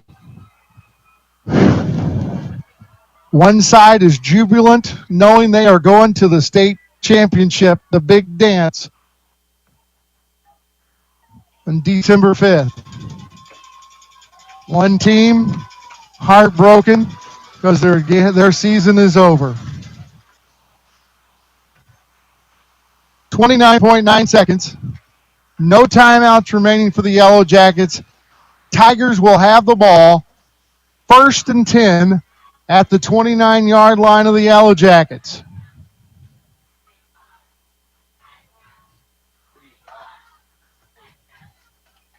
This one, I want to tell you, folks, a little tighter than I really wanted it to be. Next week, December 5th, look for a lot of spread against us because it worked tonight. Look for the coach to make some adjustments and plan for it accordingly. And he'll kneel it down. And so, that's it. This one is over. Is over. Win. Tigers win. That is a winner right there. And I want to tell you, they earned every point of this one. This one was a tough one. We'll talk about it when we come back. We're going to take 4 minutes. We'll be back with our post-game show. You're listening to Tiger Football. Welcome into SETN Preps. This is End Zone, and this is your final scoreboard for the night. South Pittsburg with a 42-0 win over Coalfield. Alcoa drubs Red Bank 42-7, and Trousdale, they had a late comeback, they had a late surge. Meigs County wins 16-13. They kneel it down after holding Trousdale on defense. This was a close game last year, although Meigs County was ahead for a good part of this game by at least 2 scores. And then Trousdale in the fourth quarter there, it was 16-0 in the fourth quarter, and Trousdale came back to make it a 1-score game. Trousdale gets within field goal position. I think we're still playing this game, John. I think we really are, because this could have went to overtime and been a really exciting game to decide who goes to the state championship. So, at the end of the night, South Pittsburg, they're on to the state championship. Meigs County, send them on. And McCallie, well, they're already sitting there waiting in Cookeville for everybody else in the Chattanooga area. 4 teams from the Chattanooga area came into tonight. 3 came out, and they're headed to Cookeville. I don't think we've had 3 teams from the Chattanooga area in the state championship since 1994, 1995, when Cleveland, Marion County, and South Pittsburg were all in the state championship. We have not had a state championship winner in anybody above 2A since, it not include the Division II, but anybody above 2A since about 2000. Red Bank was the last one to do it in any classification other than 1A and 2A or Division II. Golly, John, your initial take on having 3 teams in Cookeville? I love it.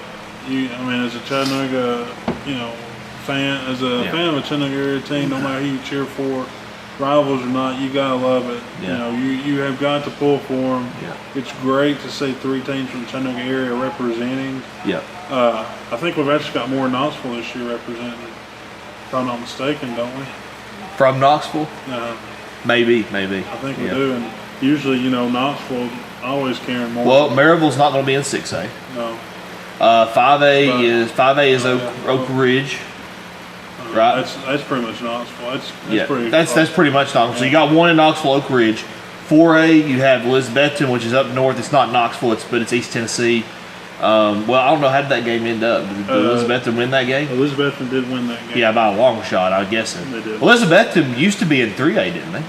I believe so. They were in 3A, and I think the year that y'all were going to play Alcoa, y'all would have played the winner of Elizabethton or Alcoa. Yeah. And, of course, Alcoa won that one. No surprise there. You go down to, that's 4A. You go down to 3A. You got Alcoa, so there's 2 of them.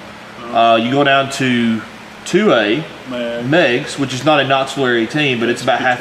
It's between. I would consider a Chattanooga area team. We'll take them. We'll take them. We'll outbid them. We're that's our tiebreaker. We're taking it. South Pittsburg now in the 1A. You go to Division II, you got McCallie, who's going to be representing Chattanooga.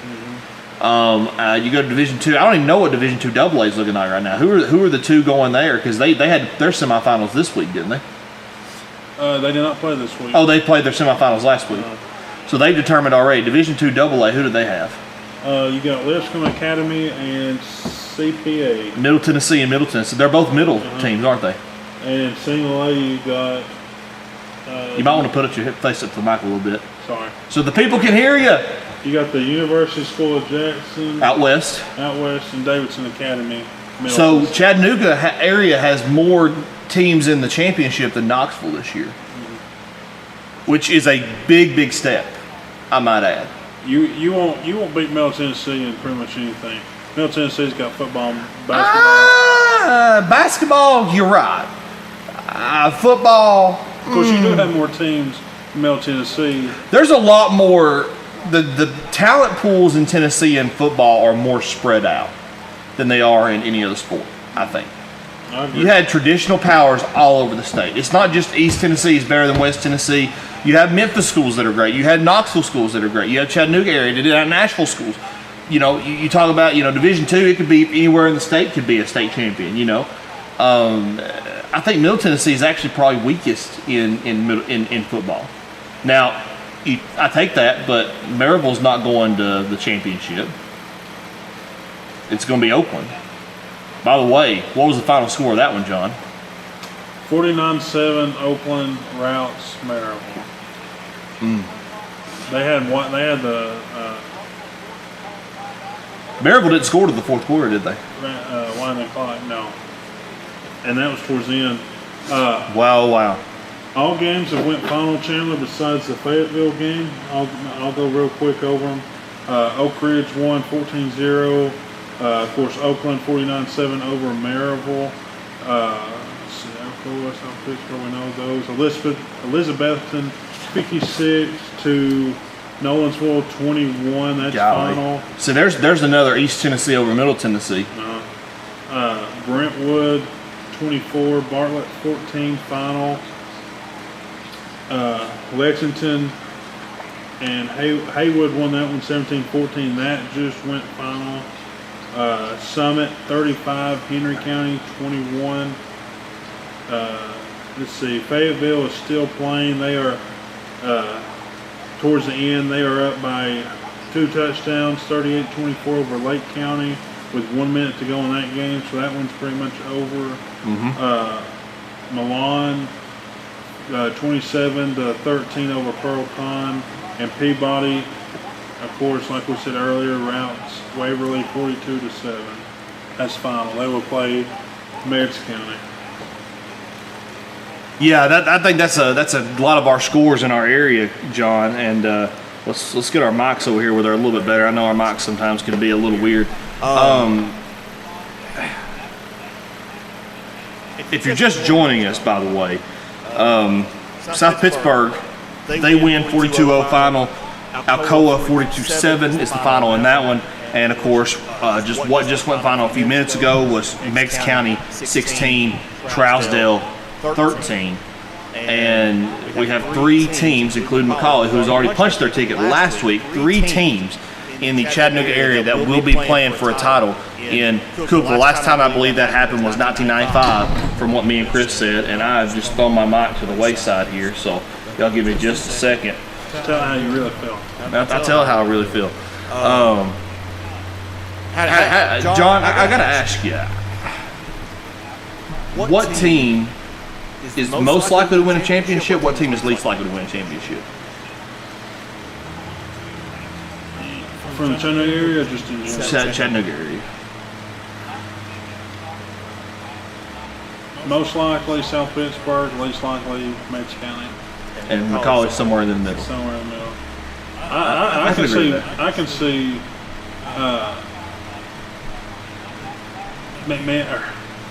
I drew a blank. McCallie.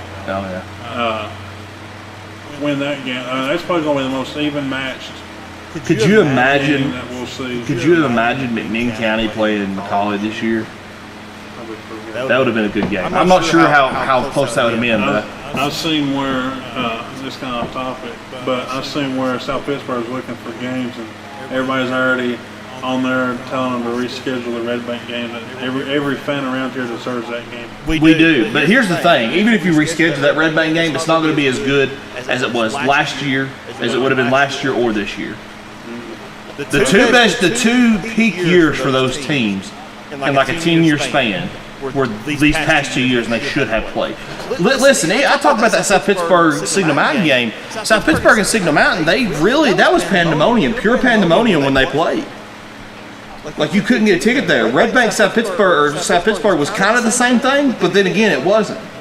It didn't have that kind of same thing. It just felt like, oh, it's a mid-season thing, blah, blah, blah. But really, that South Pittsburgh Signal Mountain had everybody talking. It didn't matter where you're from. I'd like to see if Signal Mountain ever gets back to where they are beating people, where they're doing what they used to do. And maybe a lot of it's because they're not in 2A anymore. But if they ever get to where they're doing what they used to do, John, I got to tell you, I'd love to see that matchup revive because it was just pure pandemonium the last time they played. I think what we're going to see, John, is that there's going to be a gap that's going to be bridged between Chattanooga and Knoxville this year.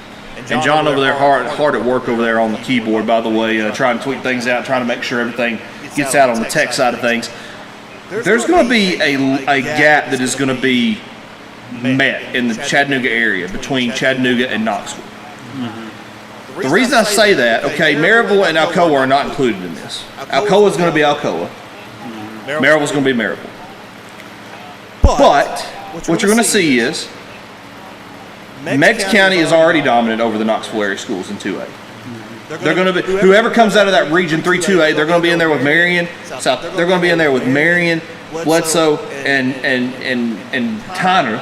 Whoever gets out of that region is going to be tough. They're probably going to beat Watertown or Trousdale out of the other region, to be honest with you. And whoever they play in the semifinals, they're going to absolutely drub, because 2A, East Tennessee 2A football has and always had, and since they started, Meigs County moved over to that region, it has been Meigs County. Now, you go down to 1A. Greenback's still there. I think South Pittsburgh is going to close that gap with a much improved Greenback team. But I still think they're going to be better than Greenback next year, even with South Pittsburgh kind of stepping back a little bit with their talent. 3A is not going to be affected. Alcoa is still going to be a giant. Maryville is still going to be a giant. But what you're going to see is in 4A and 5A, there's going to be a lot more competitiveness. Red Bank moves up to 4A. Okay? Let me say it. Red Bank moves up to 4A. Soddy Daisy moves down to 4A. I'm right? That's going to be a tough division. In there with East Hamilton, too. Anderson County is not even going to be in there with them. They're going to be in a totally different region. Okay? You turn around, you go to 5A. John, who moves down to 5A? McMinn County. And I don't know how much they got graduating, but they're still going to be good. Just imagine if they were in there this year. If they were in 5A this year, we would still be talking about them. We would be talking. I think they were almost better last year, in a sense. Yeah, I do too. I think if McMinn County were in 5A last year or this year, they either go to the state championship or they win it, and I think they win it. Back to back. I think it's that. I think they're that good, and they were just on that line. Like I said, back in 2018, they tried to move down because they saw what was coming. They saw what they had coming. Bo Cagle saw what they had coming, and they actually petitioned the NCAA to move them down to 5A because they knew they were going to lose enough students to go down to 5A eventually, but they just hadn't yet. So, anyways, it's going to be a totally different landscape next year. I think we might have 4 Chattanooga area teams at Cookeville next year. I can see it. I mean, it's possible. Like this year, I didn't see 4 teams going. I won't put money on it just because we said it right now. No, I wouldn't. Well, I'm not a betting man. Are you a betting man, John? No. Okay, well, don't be betting. Oh, wait. Do we have anything else, John? How's Fayetteville score? Does it go final yet? It's final. Oh, did you already say that? 38-24. No, but there's 1 minute left. It's 38-24 final. Fayetteville will face South Pittsburgh. They didn't play them this year, did they? They're both. I think Whitwell and Cell Creek both played them this year, but I don't think South Pittsburgh. What was the scores on those games? Look it up on Coach T real quick. I'm curious to see. Marion County played them as well, and Marion County, I think, had them beat there, if I'm not mistaken. But then, 27-16. We don't have a comparison score for Marion County and South Pittsburgh though, because they didn't play this year. They beat Whitwell 46-8 and Cell Creek 42-6. But so that could be a very competitive game potentially. I just don't know that Fayetteville is going to be able to take on the endurance that they need to be able to win that game. If South Pittsburgh plays like they did tonight, I don't see it being a ball game going in at halftime. Yeah. All right, this has been SETN Preps in Zone with myself and John Boston. Say hi to the people, John. Hello, people. It was a little late on the hello there. It's been like 2 or 3 hours. Don't say hey, people. Anyways, I'm Chandler Morrison. Yeah, he does what he's told. Do what I say, not what I do, right? This has been SETN Preps End Zone. We hope that you've had a fun time as we've had sitting here watching high school football or listening to high school football all evening long. We hope you had a great Thanksgiving. And by the way, we want to tell you, if you love football enough to watch this, I'm telling you, you need to go on SETN Preps on the podcast. You need to go listen to it. It's on Apple Podcasts. It's on Spotify. It's on our website, setnpreps.com. It's on anywhere podcasts are found. Pandora, TuneIn, iHeartRadio. You can find it all on there. Go find it. And by the way, if you go on anchor.fm, you can leave us a voice message. You didn't like what me and John said tonight? Leave us a voice message. You didn't like what Chris said? Leave us a voice message. You agree with something John said? You're crazy, but you can still leave a voice message, okay? So, you can go there and do that. Find us on Twitter. I'm at Sports Chandler. John is at JKBoston73. Chris is at ChrisGoForth1. And we are on Twitter as SCTM Preps. At SCTM Preps is the Twitter handle.